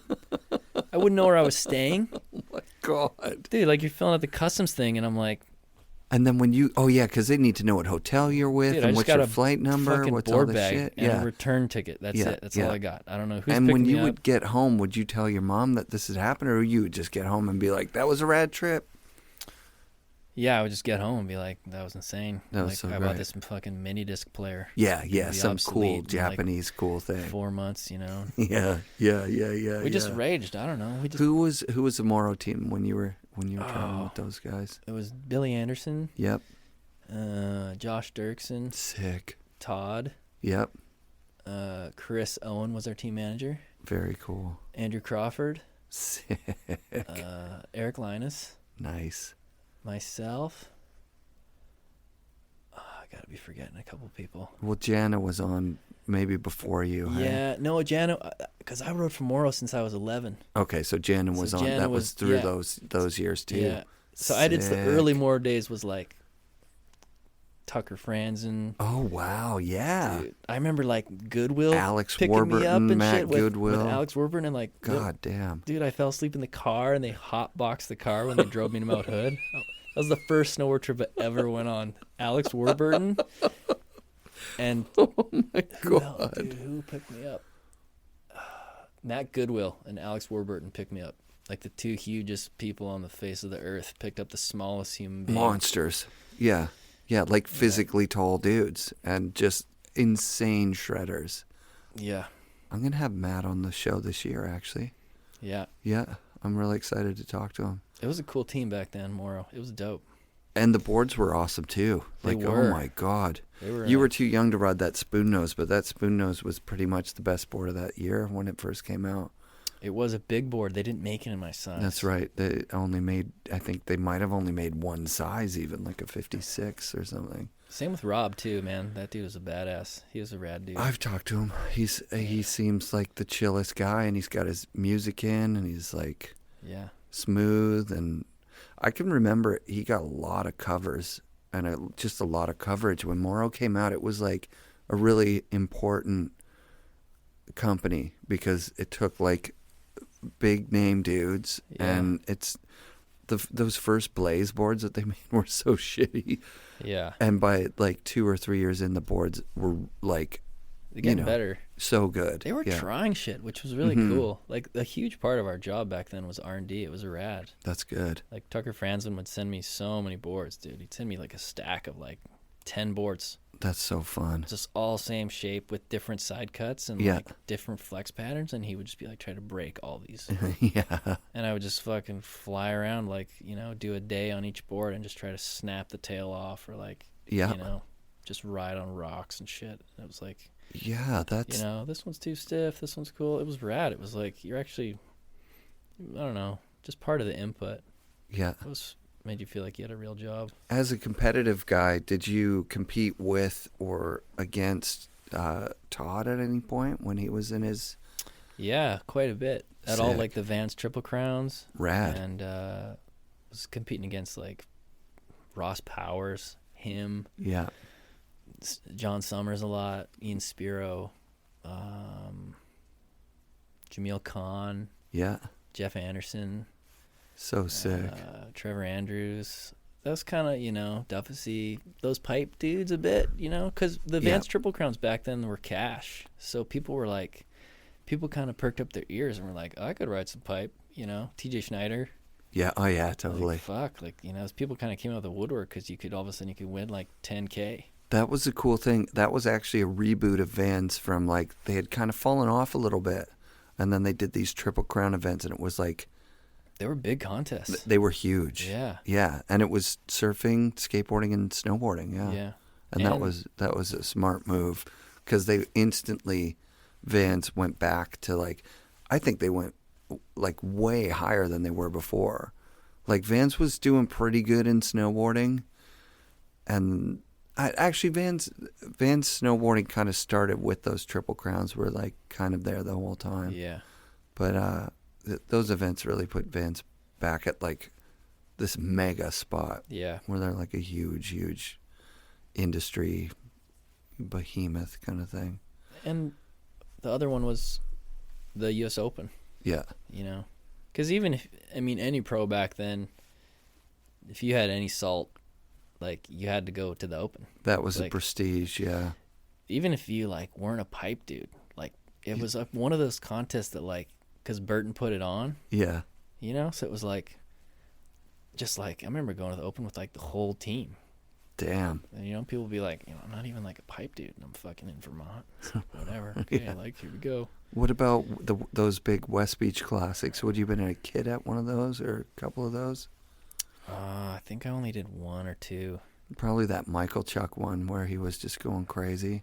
I was never good at like the big air shit. I could do a couple rodeo flips or like a frontside 7 or something, but like That's pretty sick. I could never, I was never like cab 9 guy. Right. Frontside 9, just couldn't do it. I couldn't. Right. I wasn't that good of a snowboarder. That was the Those are the dudes edge that of won. your, You know what I mean? Yep. Yeah. Like I could go and be like, I can make the finals and I can get 12th. Yeah, at that's this dope. contest. That's still fucking crazy, know? right? Like that is still.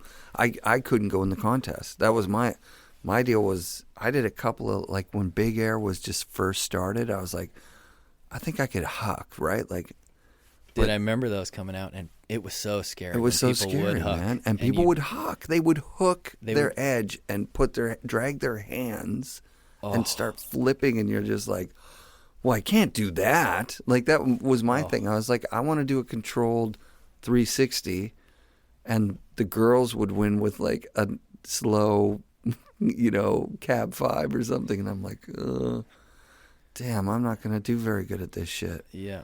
But I hated contests. I just hated them. I didn't like them either at the end. In the beginning, it's like you kind of have to do them when you're younger, at least in snowboarding. Because that's kind of what snowboarding was. There wasn't a lot going on. Right. So if you wanted to kind of carve out a niche for yourself and tell these people, like, hey, I'm worth sponsoring, you kind of had to be proactive. Yeah. Oh, yeah, you know? totally. So Of if I could course. just be like the best little kid in my division for, Northern California, it was like, okay, cool. Like, we'll give the kid a couple boards and like see how he does, and then if you do better, but Then they start taking. then you on just trips. do editorial. That's crazy. That's all you That's want awesome. to do. Yeah. You start yeah. shooting photos and getting their shit in the magazines for free and ad space they don't have to pay for. That's amazing. Then stuff, all of a sudden yeah. they're like, okay, like we want to send you on these trips. That's the now best we'll give you thing. a salary. Yeah. So yeah. as soon as I figured that out, I'm like, fuck contests, dude. Not my bag, because I'm not good enough to win. Right. It's like, I don't want to go to Vermont, some ice field, and like huck off a big air jump. That's for the dude. I want to go to Mount Baker, Yeah. and just do some pillow lines and have like Brunkart shoot it, or go hook up with Ari and take a couple photos and chill So rad. and go in the hot tub at night Yeah. and get paid and have a blast. And not be under And any not of get that hurt. pressure. Yeah. You're not under any pressure. You're So- just riding. I started just trying to like do that shit more. Yeah. Dude, I remember I went to Spain with George Cavallo Yeah. and Jeff Galbraith Yeah. on a snowboard magazine, and we hooked up with Iker Fernandez. Yeah. Dude, I was pretty young, like 16 maybe. And I just remember we just smoked so much hash for just like weeks on end. And like, it was insane, dude. Like we would just, and the riding wasn't that good when we were there. The snow wasn't that good, but it was so fun. We had the biggest dinners every night and like just such great conversation. And That's the heyday of snowboarding, right? Like that's where snowboarder would do a trip to Spain, and they would pick a few people. yeah, and you kind of milk it a bit. You try to do your best with the conditions, and then Sure. you go home and you get some ad coverage, and it's a cool story. And Yep. it's like, you get 10 pages in the mag, and And some of them are just like a quarter pipe that you built against the Totally, hotel. totally. Like that's such the cheat is that you're back at the hotel and someone grab a shovel, make a little Yeah. feature right off the roof. The number of times that an article would have some just random parking lot type shit that you would do. well, the companies too, if they're paying for you to go all the way there, Yeah. it doesn't matter what the conditions are. It's That's like it. you got to Yeah, come up you gotta- back with a yep, story, yep, or like totally. they're not going to send you on another trip. Right. So it's like you gotta get creative, I remember on the Ice Age trips, like the owners of that company were surfers, right? Like, and we're going to treat you guys like royalty, like, and they did, like nice dinners and fucking epic hotel rooms and just like it was so over the top. I remember being like, do these guys have any idea that we're like fourth tier riders? Like we're riding like, This was like mid-90s. yeah, Yeah, dude, there was a lot of money in snowboarding back it was then. crazy. All the ski companies and people were coming in because they were like, this shit's gonna blow up and we gotta get in. Mm-hmm. Like, I remember my team manager, dude, he called me once and he's like, hey man, there's this company in Germany called OBG. And I was like, never heard of it. He's like, they want a rider in the States. And I'm like, I had just turned 16. Yeah. And I'm like, I don't want to ride, I want to ride for Yang, or I want to ride for Volcom, or like yeah. fucking someone cool. Yeah, totally. And he was like, dude, they want a rider. Do you want to ride their shit? They're going to give me $2,300 US a month. I'm like, yeah, dude. And these boxes would show up that were huge, dude. I'm talking like they were 3 foot by 3 foot cubed boxes just filled with like the worst embroidered like iron cross like on the ass cheek, like they're great, like bedazzled. Oh my God. Dude, I would just open these boxes and then I would just close them and then I would just drive them to the Goodwill and just give them these like huge boxes of clothes. Oh my God. For years, dude. For 2 years I did that. Oh my. Well, what did they ask for in return? I kept 1 pair of pants and 1 jacket. Yeah. And then they'd be like, hey, photo shoot. And I would just grab 1 pair of pants, 1 jacket, and just like go out with some dude, get a photo, do a method off a cliff in the POW. And then they'd be like sick. And then it would show up in like fucking Onboard or I don't know, their magazines. Euromag. And on their brochures and shit was all you. Yeah. Dude, it was nuts. That's how I bought my first car. Yeah. No shit. That money. That's more money than most adults around you would have been making from one shitty sponsor. Then I would just put my jeans on, and just my cutoff jeans and just go snowboard in my jeans. Or you could take the $2,300 one month and buy a whole analog kit or something. Whatever the hell you wanted to ride in. It was back then. I wanted just like I rode in a flannel. Oh my God, that's amazing. With no gloves like Jamie Lynn. Yeah, totally. And a vest, I think, maybe like a puffy vest and jeans. It's amazing. Like Dickies. It's amazing how actually functional denim is for in the cold. Like if you don't get it soaking wet, if you don't sit on it, you can ride a whole day with a first layer and a pair of jeans. No fucking problem. Yeah. Just don't fall. Just don't fall. Oh, man. That's incredible. I remember going to Boreal and like you'd have all these schools and shit that would come up from like Sacramento and Stockton and Modesto, and it was like this cultural melting pot of just like fucking chaos, man. And like back then when snowboarding was new, it was just like, it was so gangster. And you'd have these like bus loads of like cholo fucking dudes. Like they'd come out of the bus and it was, I'm talking hairnets. Wow. It looked like I don't know, like some crazy like hip hop video or some shit. It was nuts, dude. I can remember seeing full chinos. That's crazy. White wife beaters. Yeah. And then like all these like cholos in skis, like the whole lift line, like 50 dudes that just look like gangbangers in the ski lift line. That's incredible. And you would see the gnarliest fights, dude, at Boreal.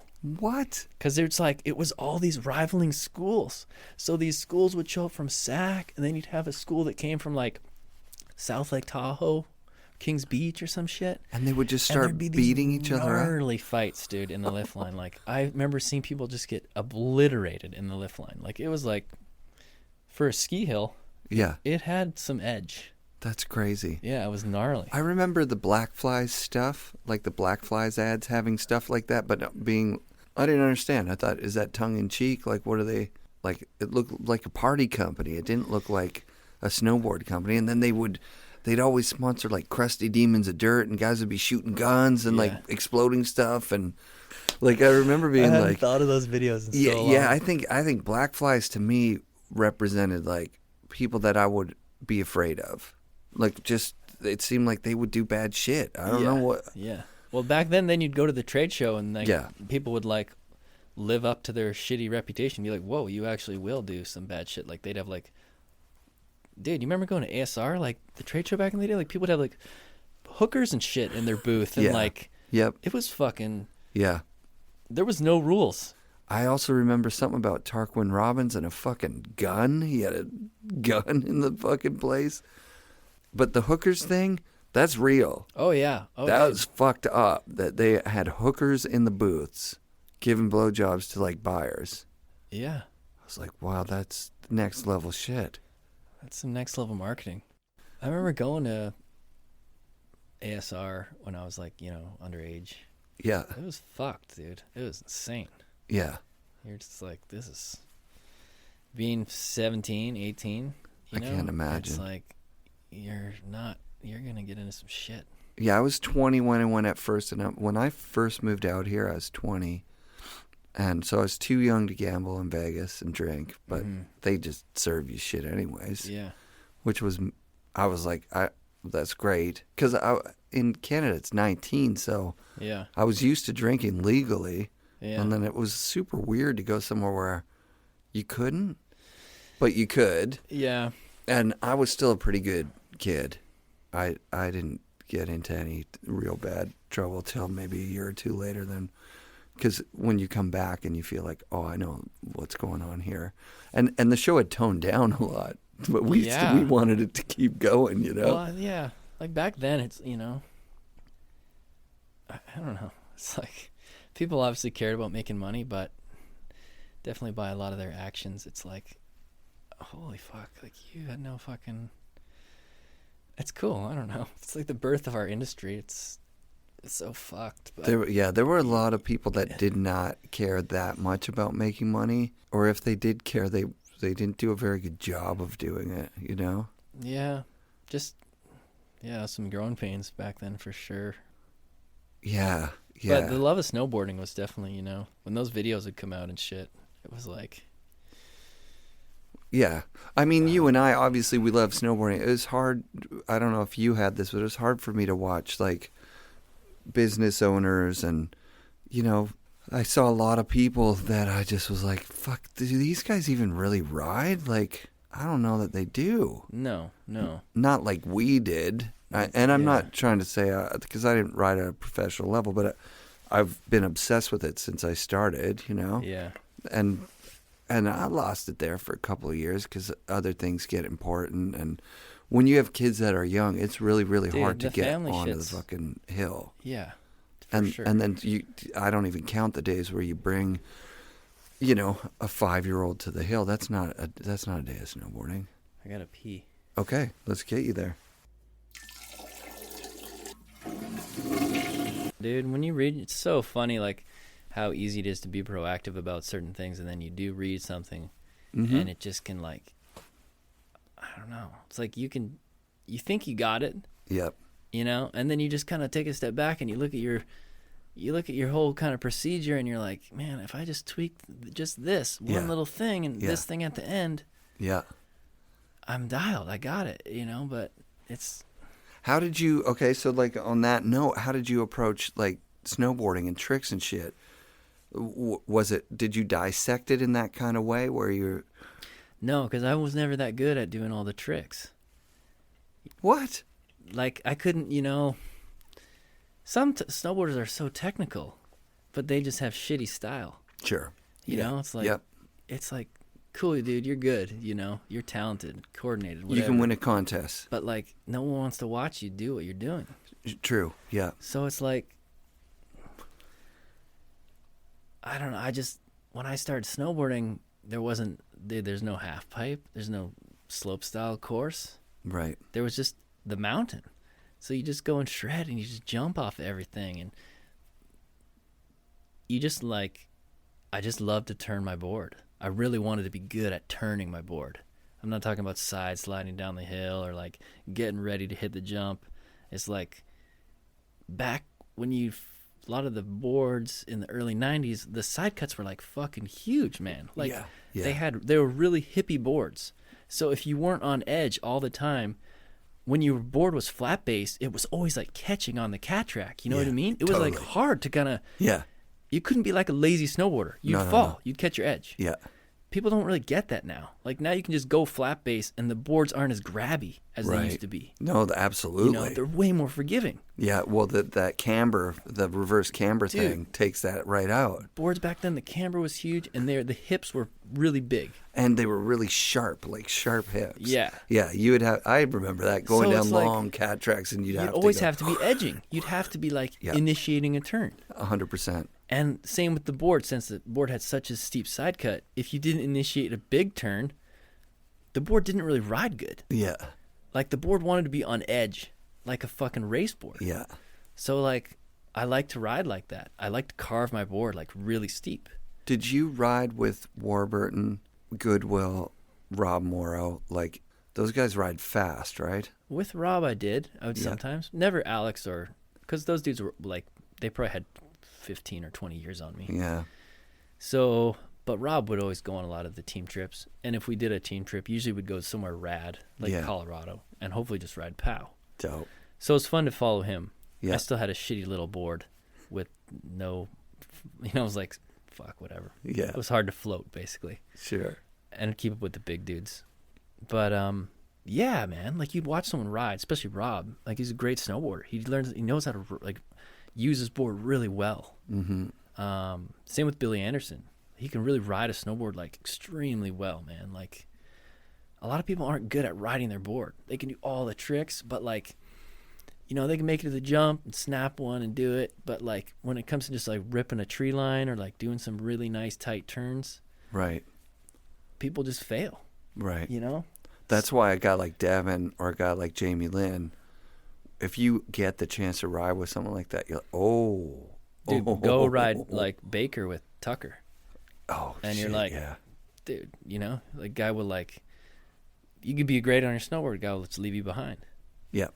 Because it's like, if you're good and know how to use your board, you're gone, man. I had that this year or last year with, I've talked about it on the show, Tex Davenport and Dan Donnelly. Oh my God.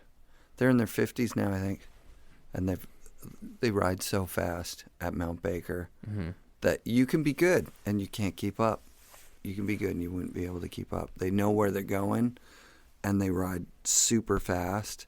And when you're riding super fast, some of that chundery stuff, that if you chicken out and you got to slow down on that stuff, then you're riding a different speed, so you can't keep up. It's like when you're driving a car on a washboard road. Yeah. It's like you go real slow so you don't feel any bumps. Yeah. Or you haul ass and kind of all the bumps disappear, but That's you just it. rattle the shit out of your car. Yeah, totally. Well, like that's why, the Mount Baker Bank Slalom contest, that was that contest. That was the best. That was that contest where you get to go and it was like, fuck all the tricks. Like, who can just turn, man? Who can turn their board? So you get all the pros there. Mega pros. And it was just like, who's good on their snowboard? You know what I mean? Were you there for any of those Terrier years where he was just... All of them. What a beautiful fucking turn that guy has, eh? Yeah. He never beat me Swish, that's for sure. That was crazy, man. That was I love going to that contest, dude. I got in this year for the first time. I've never competed. Oh, I'm ready. Your legs are gonna be burning. I'm ready to do it because I did a couple bank slaloms last year and I had so much fun with it that I realized, okay, it's a fun contest. You're racing against yourself. Oh, it's so fun. So yeah, so fun. I'm ready for it. I'm not ready. It's not like I'm gonna win. I'm ready to participate in that wonderful thing that is the Mount Baker Bank Slalom. Yeah, the vibe is so cool there. Yeah. Such a great mountain. Yeah. Such a fun mountain to snowboard on, too. Yeah. It's like steep. There's tons of shit to jump off of. Mm-hmm. It's still like family oriented, you know what I mean? Lift tickets, you're not spending $150 or $170 to go get your family on the hill. It's like, I don't know. I love Mount Baker, man. Yeah. I think they do it right. It's like they keep people coming back, and it's still one of those mountains where you can go, and it's like, it's attainable to go in snowboarding. It's not out of everyone. Yeah. It's still like cool. And the like you say, like the families are still there. The regular people are still just riding Baker in jeans and flannel, Dude, you can go there with Canadian currency to Mount Baker. We're talking, it's in the United States of America. Yeah. And you can spend it in the lodge. That's crazy. Dude, it's the only place in the States I've ever been to. Yeah. Where you can go and you can buy a lift ticket with Canadian. You can. You could go there for the day and not exchange money and just spend your Canadian and go back home. It's like, dude, if you try to do that, try to do that when you get gas. Like when you're going, the dude would laugh at you. He'd be like, he wouldn't even know what it is. Yeah. Like, what is this plastic? You're like, dude, this is money. It's colorful. It's so weird. Yeah. I just think it's so cool. So when did you move to Canada? Like what year? I moved to Canada in 98. Oh, wow. You were young as fuck. Yeah, I was 18. Holy shit. Yeah. How did you pick where you went? Well, I was dual citizen, and I'd been coming up here every summer visiting my dad. So I had a bit of a friend group. and just snowboarding too. I had been snowboarding up here, like not a lot, but I had gone up here and ridden my snowmobile up to Brandywine or Oh wow, done whatever. that's pretty fucking badass. No, maybe not then. Maybe Yeah, not. 98's pretty early for that not stuff. that early. Yeah. No, I'd maybe been to the Winlip and been to Whistler. A couple Sure, times, that kind of sure. shit. Yeah. That's fucking cool. And I just when you grow up in high school sucks and all your friends are just like doing fucking drugs, and Yeah, I do. a lot of my friends were wealthy and they were just gonna get this rad ride to any college they wanted, and it was just not my reality. I'm like, snowboarding is my thing, dude, and if I don't take advantage of this, I'm gonna fucking regret it. So where did your dad live at that time? He lived in Gibson's on the Sunshine Coast. Yep, sick. And I just moved to North Van with a friend, Yeah. and just I was 18. That's fucked up. And So did just, you like- ride at these local mountains Yeah, here? I got a pass at Seymour Okay. for a couple years. That makes sense. Had a pass at Cypress, Yeah. shredded there. And then at that time too, I was still traveling. Like Yeah. I was still traveling all over the place. Like you're already on the full, you're on the payroll. Yeah, I had been pro at that point for a couple of years, like since I was 16. Wow, man. Yeah. That's sick. Yeah, I don't remember when you were here in the city, because that's when my daughter was born. That's when I stopped going to the hills for a Yeah. couple of years. She was born 99. And, then I moved back to Ontario for 6 months and was like, fuck this place. Oh my God. Back to BC. Yeah, back to BC. But then that meant like 6 days a year. So if it snowed a lot, I Yeah. would go. I probably got a cat boarding trip or something through the shop for the first couple That's of cool. years, and had some quality over quantity thing Yeah. for a couple of years. And then we got back out there in 2007 and started riding all the time again. So fucking fun. I moved to Whistler too after that. Yeah, after like North you Van. did a couple of years in I North think I did a Van. year in North Van, and then I Yeah. was like, okay, I gotta go. Whatever. Yeah, 98, do it. 99 was a big snow year too. Or 99, 2000 Yeah. was massive here in the city for sure. I remember coming up here and someone was like, "You gotta go shoot photos with this guy, Scott Surface. He's gonna call you." I'm like, "Okay, cool." It's so rad. And then I met Surface, and I think I met I met Max Janky through him and Dion. Yeah. Dion rode for 32. I was riding for 32 back then. Nice. Yeah, and then just That whole crew. met- Surface was like, by that point, was the fucking man. Yeah, he was like shooting photos of everybody, and all of his shit was just in every magazine. I think he was like a staff for Transworld or some shit, so he was he was a busy dude. Yep. He was the guy that's like, you shot photos and like he's emailed you like the prints like a week later. He's and so saw 'em nice. in the magazine. He's so nice. That's the thing about Yeah. Scott. He's fucking genuinely a nice person. Yeah. Yeah. He was like all business too. I liked it. It was like if you needed an ad or Yeah. I rode for Planet Earth back then too, so I remember, companies were always like, "Hey, we need an ad of you," like, Yeah. so I could just call up Surface, and it was good. It was like a nice reciprocal, You because got all a- the photographers, Yeah. they knew if they go out with me, it's like, and I land a trick or whatever, Yeah. they're gonna get paid because it's like this company needs a photo of me, like Yeah. this week they That's need so an ad. sick. That's So awesome. It was rad. It was like, then you get to shoot with your homie. It's like he's getting paid. You're just doing your job, getting paid. That's it. And it was like a nice little symbiotic thing. Planet Earth was crushing it. That was pre K2 when K2 bought it. Yeah, that whole Because who shit. was that? That was like Chris Miller or someone. That was like some snowboarder or It was skateboarder guys. Chris Miller, yeah. That's dope. Because I was riding from Morrow, and then Morrow bought West Beach, and then Right. that whole shit, and then that all got bought by K2, and then all of a sudden I was riding for not them, but Morrow and West Beach, and then I think Planet Earth was before that, I think. Yeah, because They Planet got- Earth was K2 crazy was good. buying a bunch yeah, of shit up, K2 dude. bought It was like everything. a yeah, shit show yeah, there. yeah.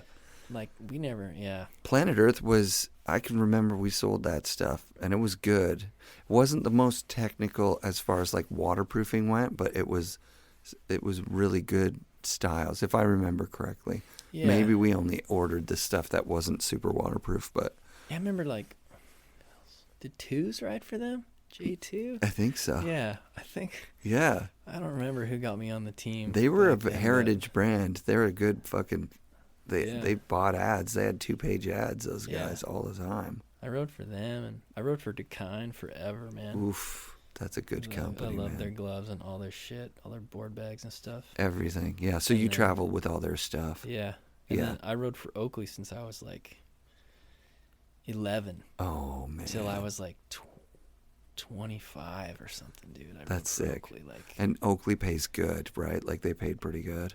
they pay good, I think, if you're one of the best dudes, you know? Yeah. Like if you step up, because Yeah. Oakley does all the big shit where it's like, Big you shit, know, you yeah. gotta do a 25-foot high Mick twist on an icy quarter pipe. They're probably gonna pay you pretty good, but you want to like go make some pow turns. And, like They'll send you some gear. in Chile, it's like, Yeah. you know, I think they paid me all right. I think they probably paid me like a couple grand a month.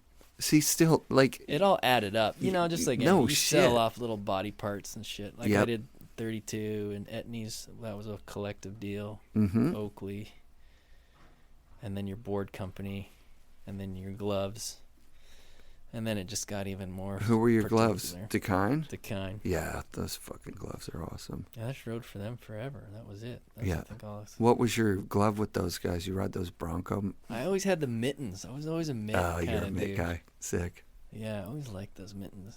Yeah. I don't know why. I think I saw Jeff Anderson wearing some when we were kids, and I was like, man, that kid's cool.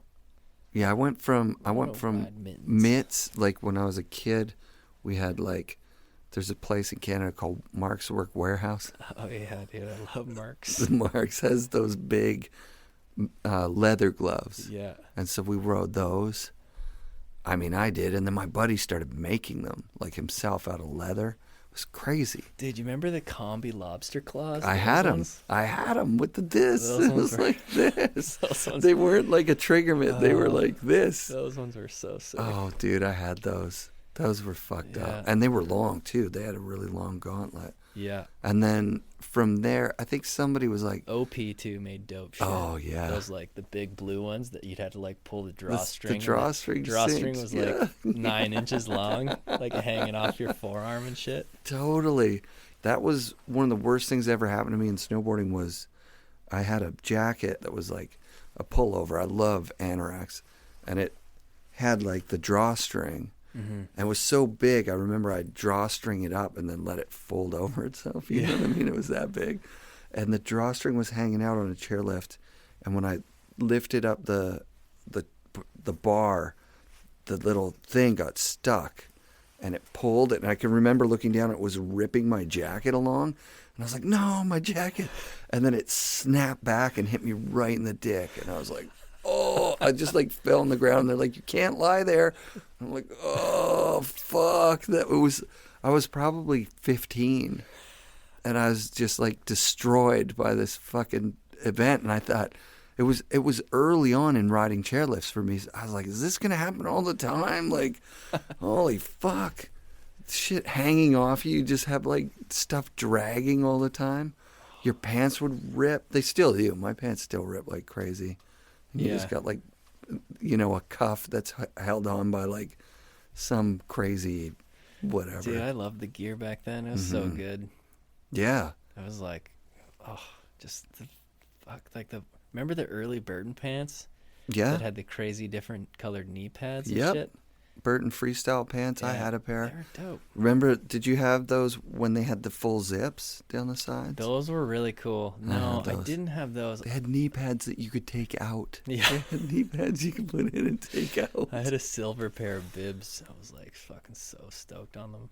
Oof. Silver with pink highlights or blue highlights or something. I think it was all silver with black stitching. Oh, nice. And then, I think I bought some. Remember those Burton boots that laced up on both sides? Yes. I had those. Yeah. Those were my first real pair of snowboard Oh, boots my I ever God. bought. You're so lucky because those boots were just the best. They were pretty They were good. so expensive. They took a while to lace. Well, you just leave one side unlaced and laced up the whole time and only do up the other side, wouldn't you? Or would you lace both sides every I don't time? remember. I think I would lace both sides. I always liked my boots super tight. Yeah, that makes sense. Yeah, those came with Dale boot liners. Those were the best boot liners that you could have at that time. Remember what were the fucking Canadian boot liners that you'd bake in your oven? They're called Intuition. The I Intuition still ones. fucking use them now. Yeah. They were in all those 32 boots that you had. Yeah. Would you bake them in your oven? And Of course. Yeah, they're the best. Shout out to Crystal at Intuition. They're here in Vancouver. That's a Vancouver so company. Insane. Yeah, those are the best. Such rad marketing. Oh It's God. like, take this crazy plastic thing and put it in your oven. Oh my Like, We're God. not responsible. Here's the deal. And then put it on your fucking foot. Like, Okay. I wonder how many people got burned. Here's the worst thing that happened for me. I took my liners to Mount Hood. Oh yeah, I left in 95. I had these liners for all of 94, and it's the summer. We're going down to Mount Hood, and I'm like, I got new boots from Yeah. somebody. Vans, I think, gave me boots. Yeah. And I'm like, I'm going to put my old liners in these new boots, which is sick. And I'm bragging to my friend, like, they cook in the oven, right? What you got to do is turn the oven on and get it hot and then turn it off so you don't cook them and burn your house down. Melt your oven. Yeah, melt your boots down. And so I put them in the oven, and about a minute later, everyone in the house is like, God, what is that smell? Because I was cooking like old shitty boot liners. It just like people were like, fuck, you ruined our house, man. You can't do that. They're not supposed to go in there. They smell so fucking bad. And yeah, that sucked. That was really embarrassing. Those liners are great. Yeah, they're amazing. They're really good. I rode those forever. Yeah, I still have a pair from over 10 years ago that are they're just perfect. I got footbeds in them. They're just perfect. Just good, like, so much gear. Yeah, You know? I love that you had the two tongues, and David Benedict has talked about on a couple of podcasts about how there was something about gear at that time that seeing the next year's gear was like, it was like to us like how fashion is for like people who give a shit about fashion. Yeah, totally. It was like, it was really important. Those Burton pants were important because they changed the way snowboarding looked on the hill. Yeah. All of a sudden, if you saw someone with knee pads, you knew that they were a snowboarder or a skier who accidentally bought. Or like wealthy. Or wealthy, You're yeah. like, oh, that guy could afford like snowboard pants. You're like, fucking guy. Well, you mentioned OP shit. My friend Chris had a K-Way jacket, which is like OP and K-Way all were like kind of just like Dude, I had a windbreakers. K-Way jacket. His K-Way jacket cracked because it got too cold. Like it broke. It froze and broke. His jacket broke off. Dude, I remember fucking with my mom, I'd go down to Reno and we'd buy a bunch of like fleece, like checkered fleece. Sure. And we'd sew up like jester fucking toques. Oh, nice. Like 5 foot long jester toques. And Yeah. like I'd roll up a bunch of Fimo clay fucking necklaces and bake them in the oven and shit. And then I would take all my wares with me to like Boreal, and like my mom would be like slanging them in the lodge, and she'd be like selling these like 5 foot long fucking jester toques. Oh, wow, man. Dude, I remember like there was a brief period Yep.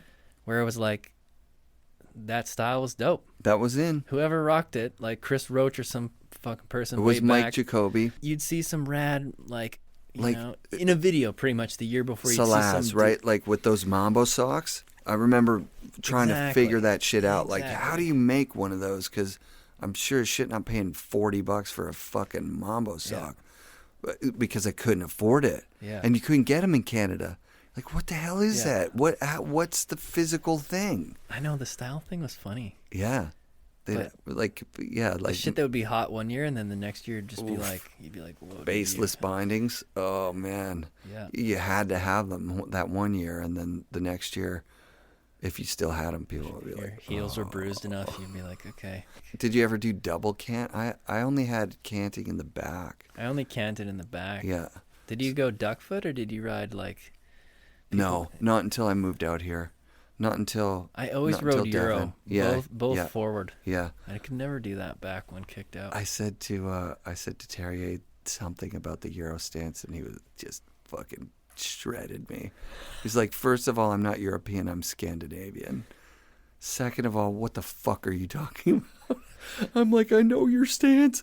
It's like +7, +27. He's like, I change my stance depending on what board I'm riding, man. He eviscerated me. It just really... It goes back, I think. I mean, lots of people, different schools of thought on that one, but... Well, look, there's when you turn your board... Yeah. It's a lot easier if your hips are pointing in the same direction to like... Right. That's my POW board right there. And you can see I got a little angle in the back foot. Not much. But that keeps me... Like, because I'm not riding that backwards ever. It would be stupid to ride a fucking... I only did like +5 degrees in the back. Yeah.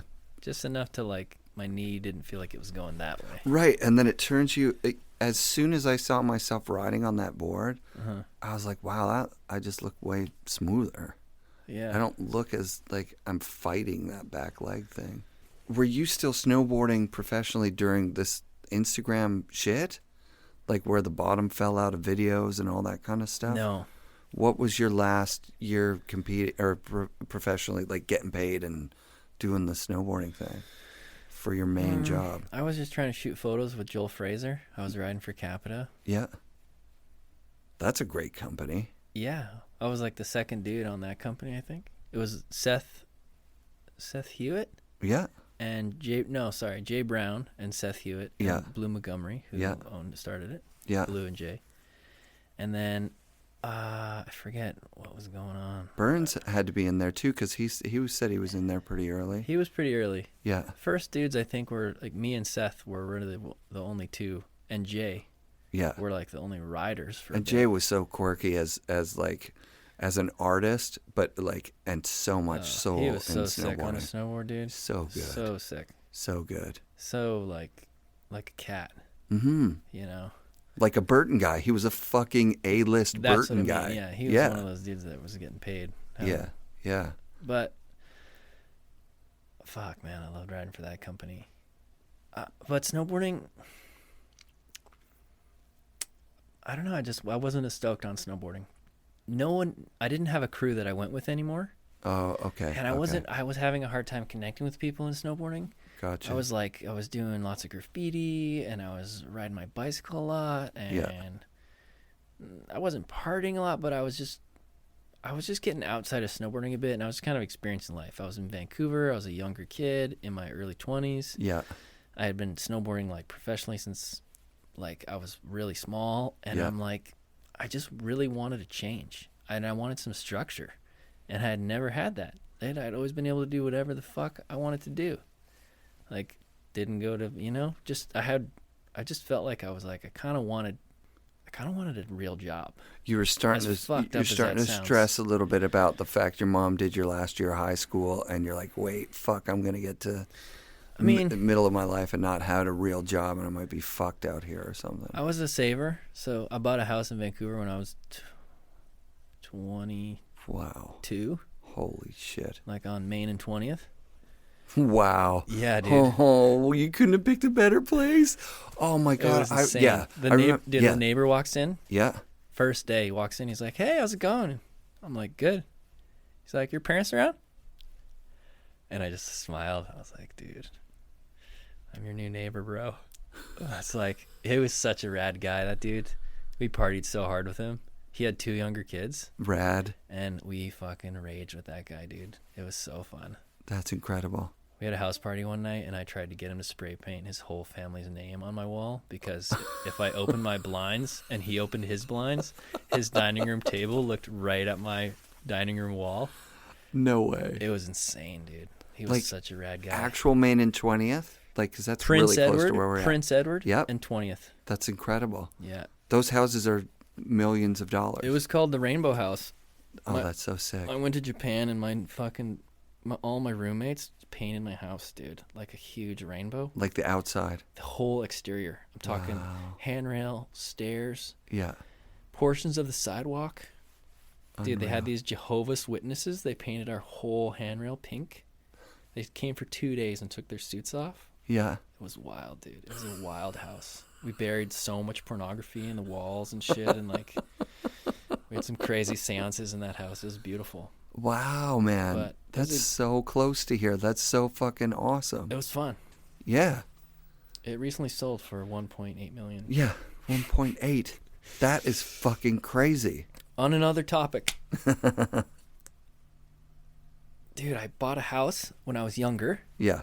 So at that point, I lost my train of thought. What was the question? When did you stop snowboarding? And what was the era? So the era was like kind of finishing with CAPiTA. Mm-hmm. Snowboarding was fucking crazy, dude. Kids were so good. I felt, not like I felt old, but I was like, stakes were getting higher. Yeah, like, the progression you'd was go to Super Park, crazy. and it was like, you watch Travis Wright's like do a backside rodeo 7 on a 70-foot spine, right, with no tranny for the landing, and you're just like, you know what? I don't want it that bad. Gotcha. Like, I want to do a method. Yep. 70 feet. Sure. I don't want to do backside rodeo 9. Of course. Into POW maybe on my best day. Yeah, yeah. So I just was like, I felt a bit, I don't know, dude. I could snowboard. I was good, but like not like that, And like I fully shit like hear that, you mess Yeah. up, like you're gonna break your fucking neck. Totally. And I was like, this isn't my kind of snowboarding. It just got a bit jockey for me. Not that dude's that. I like him. We've been on some trips and shit, but Yeah. I don't know. I wanted some structure, dude. So I made that fucked up zine. You ever see that zine? It was a naked zine of myself, completely nude. No, man. Oh, man. Oh, it was pretty wild, but it was a 60-page zine of myself completely naked. Because back then, too, there was so much marketability with snowboarding. It was like, how could we market this guy? Like, you're the art guy. You're the fucking graffiti guy. You're the accountant-looking guy that shops at fucking Abercrombie and Finch. It's like... Yeah, that's true. It's like these companies, making money was a real thing for them now, and you couldn't just be a good rider anymore. You needed some marketability. Yep.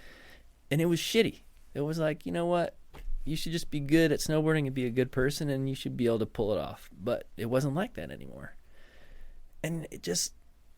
Snowboarding was like a clown world. People look so dumb. Right, You know what I mean? It was like... There was a lot of claiming going on. There was a lot of money. At There was a lot of partying. It was like, just go and snowboard, dude, and like, be cool. Like you're just a snowboarder. That's it. We're all snowboarding because we're not good enough to skateboard. So it's like, we're all not that rad. It's like, snowboarding's got that inferiority complex. It doesn't now, I don't think, because it's a total different beast. It's a completely different zone. Where people have taken it now is it's like yeah. I mean, you can't not respect snowboarding. Right. It's unbelievable. It's people do super on a gnarly. snowboard. It's super gnarly, like you were saying. It's scary. I think I don't think there's an era of pros that up until this one that hasn't been so intimidated by the new guys coming out that they're like, I had to quit. I can't keep up with that shit.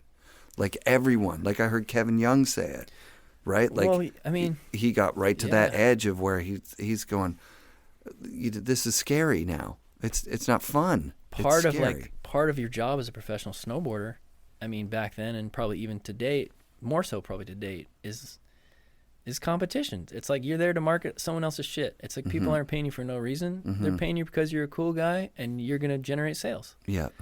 And part of that is like going to a contest. And it's like, you know what? You don't get to judge.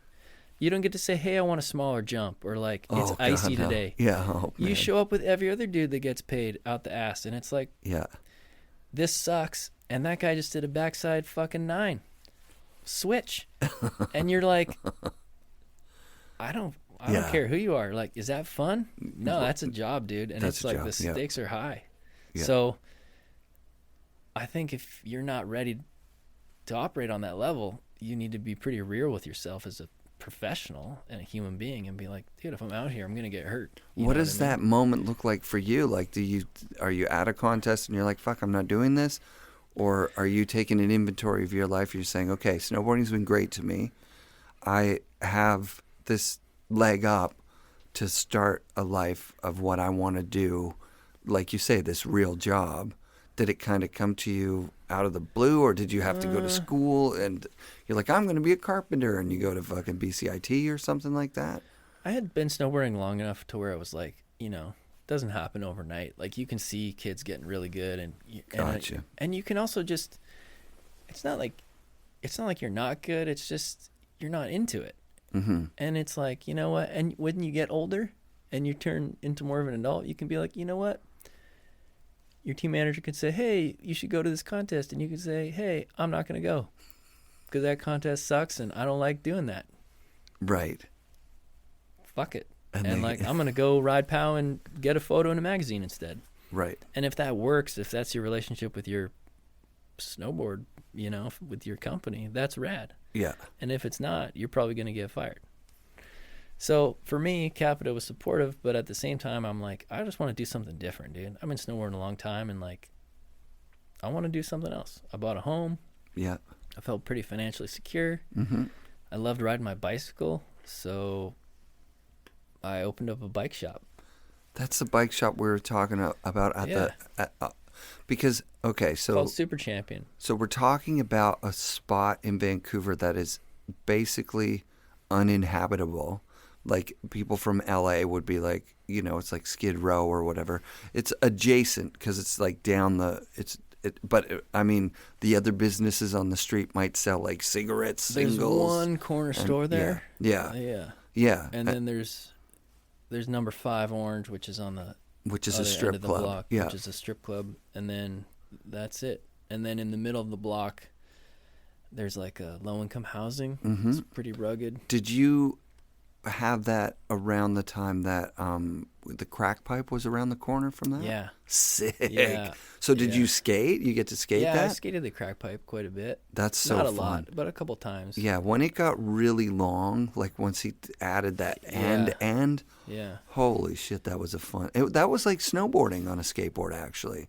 Because like no flat bottom, you couldn't go like back and forth. You had to go diagonal down the and back. Yeah. Oh my God, I loved Yeah. that place. That place was fun. Yeah. So that's just around the corner from where you guys were, and Yeah, that was on Powell, I think. yeah. And was on the corner of East Cordova and Main. So Yeah. right across the street from the courthouse. Most people can't picture it because there's nothing there. I know the shop because I went in. What happened was my bike got ripped off. So like the first place I go, I went down there to see if it was in there. Yeah.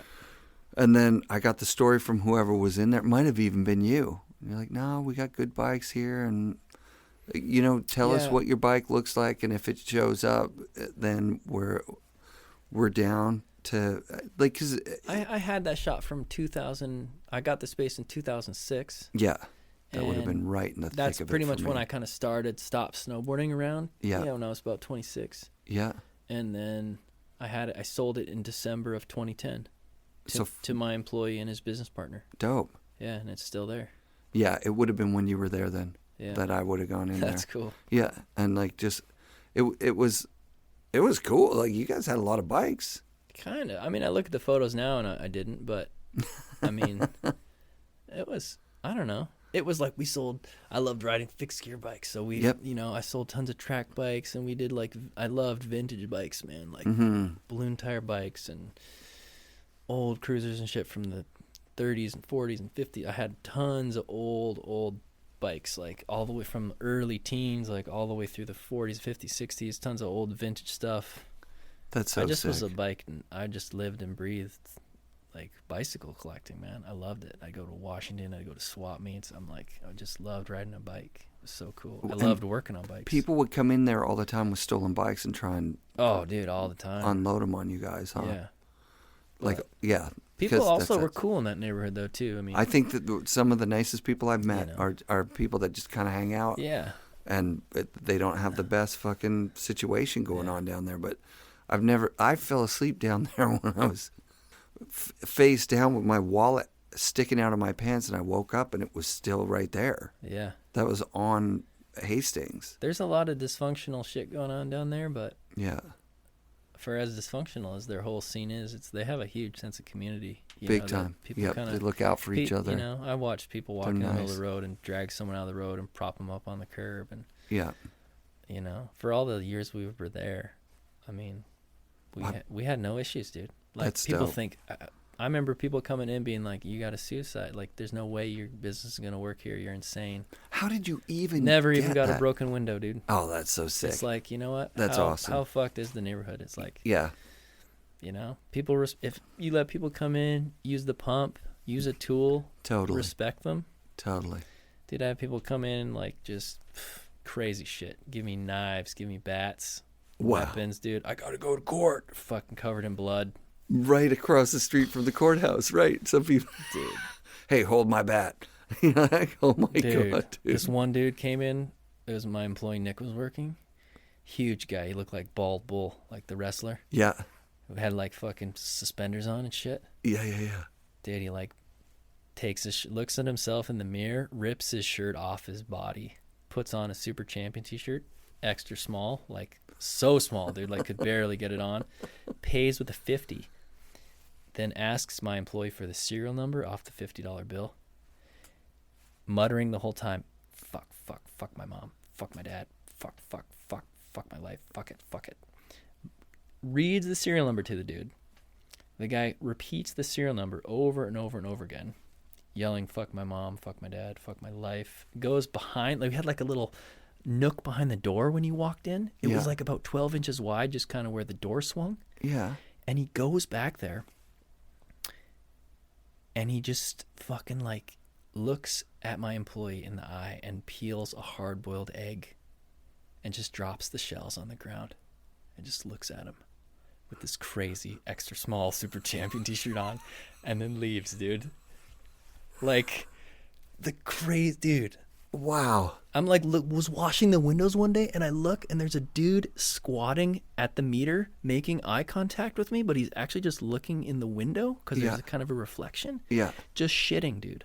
Just right. Yeah. looking right at me, just copping a shit right in the front of my shop. And I'm like, that's a gnarly zone. the zone is, it cannot get more rugged, dude, than that zone. That zone is the most rugged. How do you meet the landlord of that place? How does that even happen? Peter Wong. He's a beautiful human. Dude, he was in there. There's dirt in the toilet. Yeah. He's smoking cigarettes. Yep. He's like, you smoke? I'm like, no. He goes, good. There's no smoking. And he just puts the smoke out on the floor, dude. Never gave me a lease, month to month. Unreal. Dude, tries to raise the rent on us once. Yeah. And like all of us got together because he hadn't done any building upgrades. He has since then, but this is back early days. Yeah. The rent was $670 a month. That's so doable. He tried to up it to like, fuck, dude, $710. Yeah. And we all got together and we're like, I'm not fucking paying him $710. Oh my God. And we all just fucking wrote checks for the same amount and he never asked us again. That is insane. Yeah. That's incredible. So like you just write him checks for like a year and you just end it on like, instead of ending it December, you end it on like in April. Yeah. So he's like, whatever, I'll just ask him next year. So good, dude. So that takes you out of professional snowboarding, and now you're a retailer. No, I did my retail stint, at Super Champ. Oh, I mean, like, at that point, Yeah. You're a retailer. Are you doing trade shows and getting new gear? It was all new shit. I Yeah. was like opening accounts and yeah.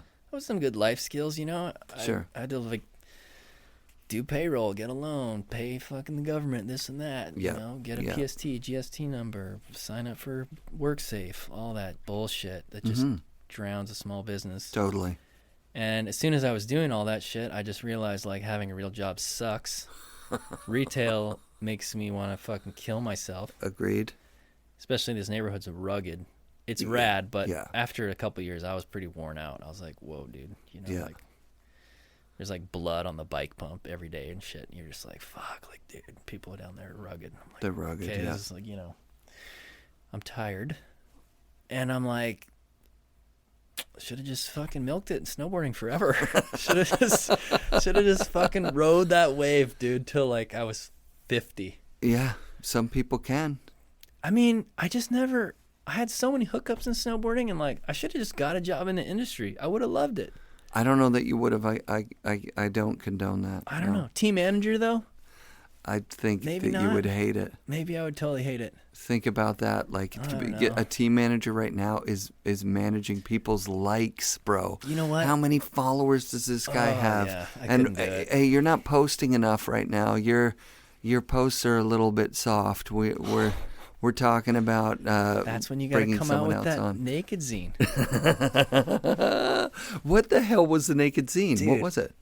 I hated snow. I hated. You I sound hated- like Jason I hated, Brown. I now. hated snowboarding. You sound like Jason Like Brown. I hated people. Yeah. What were snowboarding was so rad, and it was like Right. we all look so dumb, Right. Okay. Gotcha. and Totally. like we're all trying to be so cool. Yeah. Totally. You know, like everyone's trying to get this marketability thing so they don't get fired or this and that. And I'm like, I'm just gonna fucking just strip it all down, dude. And like, I'm gonna just get fucking totally naked. 100%. And I'm like, and I wanted it to like fuck with people hard, really hard. And I knew if I put women in the zine with me, Yeah. it would stoke out dudes. Oh, totally. Because they'd be like, it would be like, oh, it's like a porno or whatever. Yeah. You know, and it would soften it for lack of a better term. Yeah. So I wanted to like to completely and utterly just destroy myself. Gotcha. So my girlfriend shot the photos at the time with Joel Fraser. And Wow. I like rented lighting equipment, painted elaborate backdrops like in my home. It cost me like a couple grand to Wow. do all this. Yeah. It was like a black and white fucking thing. And it was just me and my roommates, dude. None of which who are homosexual or, you know, whatever. Gotcha. A bunch of straight dudes. Yeah. And I was just like, we're going to make this zine and it's just going to be fucking dicks and dudes. And dudes are going to fucking hate it. But Oh my God. if you can see it, if you can kind of see what it is, Yeah. it was so funny, dude. It was so good. Yeah. Like if you got it, Yeah. you were like, Where This would you is- get it? Like where? CAPiTA trade show booth. That's incredible. Made 500 copies. Oh Put my put them God. in my bag. Yeah. The only thing I brought to ASR, went through customs and immigration in Vancouver. I was like, please don't get stopped. Fuck. Yeah. Because they would think it was like pornography or something. Absolutely. Got to ASR, unbeknownst to anyone there who rode for CAPiTA or who worked for CAPiTA. Dude, and just passed these fucking brochures out to like my idols in snowboarding, dude. Like fucking gave one to like Jeff Brushy, Todd, like anyone I knew, dude. I knew everyone in snowboarding.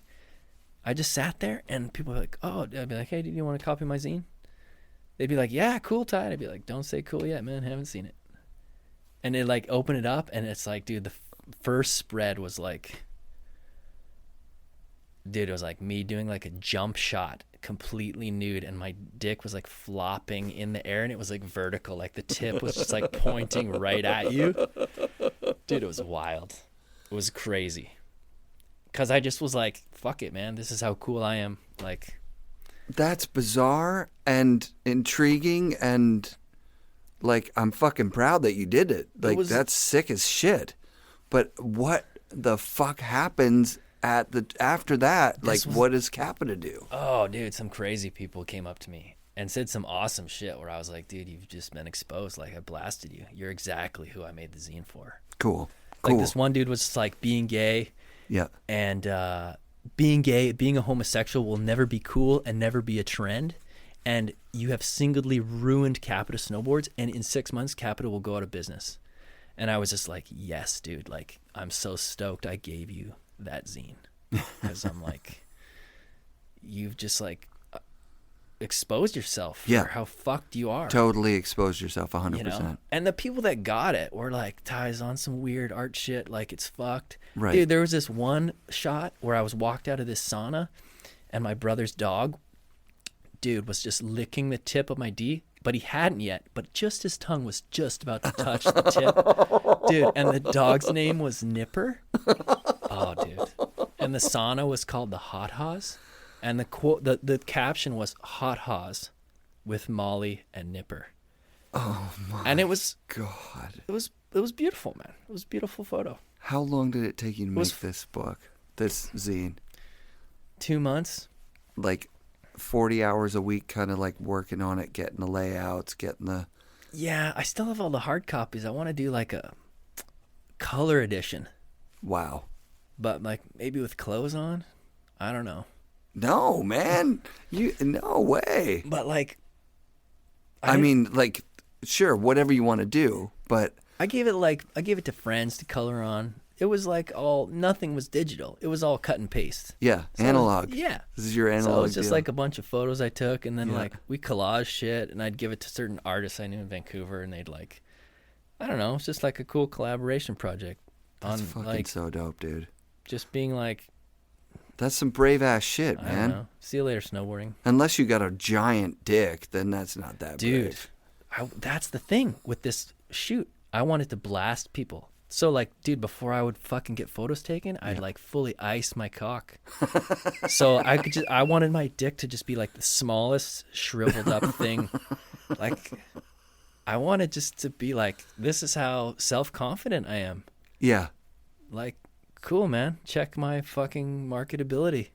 I can't even get naked at Wreck Beach, bro. Like, I've done it, and I just sit there with my wife, and I'm like, I don't want to move. I don't want to get up. Like That shit weirds me out too, though, Yeah. when I'm there. It's like, Yeah. this was like That's some brave ass shit. this was like dude. a project. It Yeah. was like, this was a thing. I was like, okay, this is, and I was convincing people that were like, I don't know, more on the macho spectrum.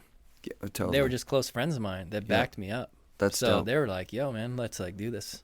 Yeah. So I'd be like, okay, this is a kind of weird project. We're going to get naked but I mean, it was dope because we'd have like, had like ex-girlfriend doing like makeup and shit. She was like sewing costumes, and then my girlfriend was shooting the photos. Rad. So it was like, there was some feminine vibes around, which made it right. all right, like this is kind of, we're not all just a bunch of naked dudes like about to listen to some Marilyn Manson and like do this crazy photo shoot. Were you doing any like psychedelics or anything like that around this time? Is it something that? I mean, I was smoking weed, but Yeah. like, I mean, weed's not gonna get you this point. No. It might get you the idea, Right. but like, Because I've definitely gotten naked and been like completely unabashed when I'm fucking yeah, out there on some a heavy like mushroom tip or like Yeah. acid or whatever. no, this was just like, I love it. I this love was the just concept. like, and- yo, man, just being different. It's okay. Like, it Yeah. doesn't. You don't have to try so hard. Just Yeah. be who you are, man. Fuck it. Like, you don't have to dye your hair and get these certain clothes. And I don't know. I just That's something that you're in for as a parent, is seeing your kids and high school and the way that it's still the same thing, right? There's a uniform. Mm-hmm. Like every girl, when my daughter was in grade 10, grade 11, grade 12, Mm-hmm. every girl had to wear black tights. They had to. Like Mm-hmm. there was nothing else that you could wear, or you'd look weird if you wore jeans. You know what I mean? You're just reminding me of something. What's that? You remember when those Capel jackets came out? The love puffy, them. dude. It's Yeah. like, Yeah. if you were cool, even if you didn't ride for ride, Yeah. you're like, you wanted to ride in a Capel puffy jacket. I don't know that I have it still, but the Burton rep out here used to be the ride rep, Yeah. and he gave me all his ride stuff when he went to Burton. Yeah. And there was a matching blue Capel pant and jacket. It's like, you know how all their stuff was like textured and like such rad materials. Yeah. I think that I gave that to the Salvation Army this year. But like I still rode it. I Totally. had my kid ride it. My wife was in those Capel pants with the like the cross like laces on the back, and like real tight here, and then like flares. Oh fuck, I love that shit. But Yeah. at the same time, it was also, that was like the height of like what you're talking about, is like you want. No, they went so far with Capel. Oh, yeah. It was beyond. I'm just more talking about like when shit's cool and people are rocking it. That's dope. You wanna, it's like when those fucking Yang pants came out, dude.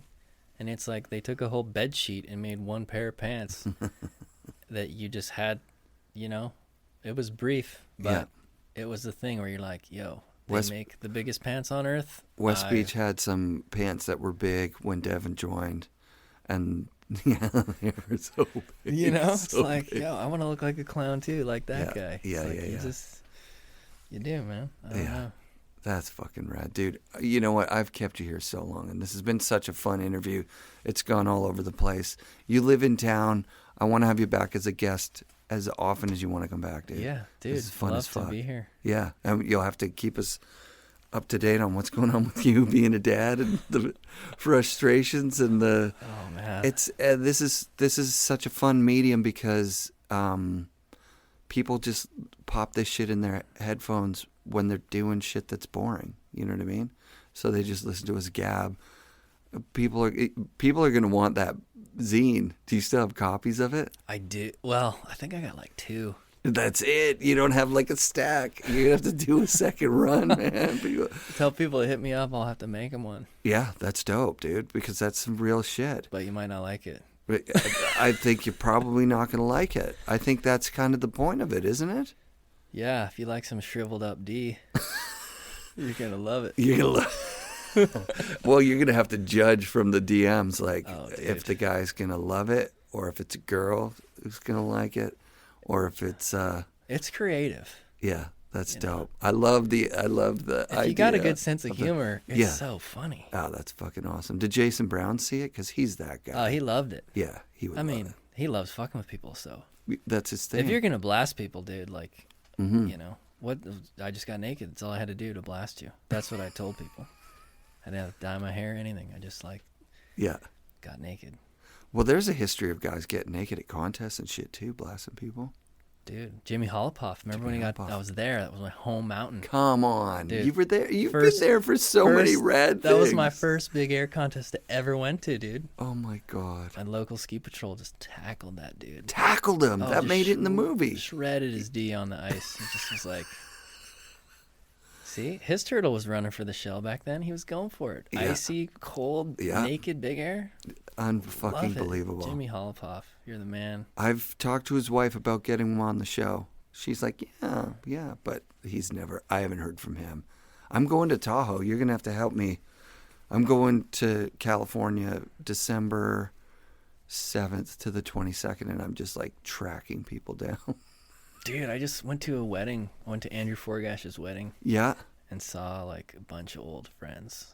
Oh, that's dope. It was like Snowboard. Yeah. Just like, whoa, dude, it's been a decade. Do you What's miss those up? guys? Is that... Fuck yeah. So much, man. You must have made such good friends, like, and travel with people. Didn't even know how close, how good we had it. Like, what our real friendship was back then. It was so, you know, especially with a lot of people you hung out with a lot that I just don't even, I don't know. Brings us full circle to just, like, make a phone call, dude, every once in a while. Just call someone up and be like, hey, man, remember that time we went to Italy and bought matching Speedos? Do it. I'm doing it again. You're reminding me. Like, Kearns said it in his podcast. Call one person that you miss and that you want to just say that, yeah, hey, what's up, man? I think about you sometimes, and then call somebody that maybe you weren't that rad to, that you can just be like, hey, dude, just no expectations here. I'm sorry that I did that dumb shit or whatever. All right, listeners, call your friends. Call some friends you haven't talked to in a long time. Yeah. Even if you think that you've talked to them on Instagram or whatever by liking their shit, that's not talking to people. Leave them a voicemail that they'll check in 2 weeks. They'll hate you. They'll be like, "What?" The last person I called, they said, "I was so afraid someone died." I was like, That's "Really?" so sad. That's so sad. At least just tell them you love them, and then it's like, even if they do check the voicemail 2 weeks later, they can be like, "Dude, you left me a fucking voicemail." Yeah. And you're like, "Yeah, I told you I loved you. I missed you, dude." Yeah, you dummy. Yeah. It's not like it's a hydro bill, dude. It's just me saying hi. Like, how did we get there? I don't know how we got there, but we did. mail a letter. Oh, that's crazier. That's a whole nother fucking episode. Tyler, thanks, buddy. See ya. FNRad shoutouts this week to listener Al King. What a gem of a human being, man. Al's in Michigan now, but he used to live in Tahoe, and he's still got the inside scoop on some of the guests I'm hoping to track down when I'm down there. And unsolicited, out of the blue, he sent me a bunch of cash, which I'll be spending on my California trip. He was saying he felt like he wasn't contributing to the show, which I assure you, if you're listening to the show, you're contributing to the show. Thank you guys. Thanks, Al. You rock. Shoutouts this week also to Vlad here in Vancouver for organizing an epic 2-day skateboarding event at Granville Island, which included every skateboarder in Vancouver. It seemed like it was super awesome to see Alex Chalmers, Jeff Dermer, and Chris Haslam at the event. Thanks to Chris for letting me pick his brain about being on the 9 Club. And go watch his Thrasher part. It's fucking amazing. Also, it was super rad to watch a local kid and past guest in the Mount Seymour episode, Teo, get a double slingshot into what had to be his biggest ollie ever. Is it just a little more speed? Here he comes, coming in hard! Listen to that crowd going crazy. Yeah, Teo. All right. Be sure to come back next week for another episode of the FNRad Snowboarding Podcast brought to you by SIA Productions.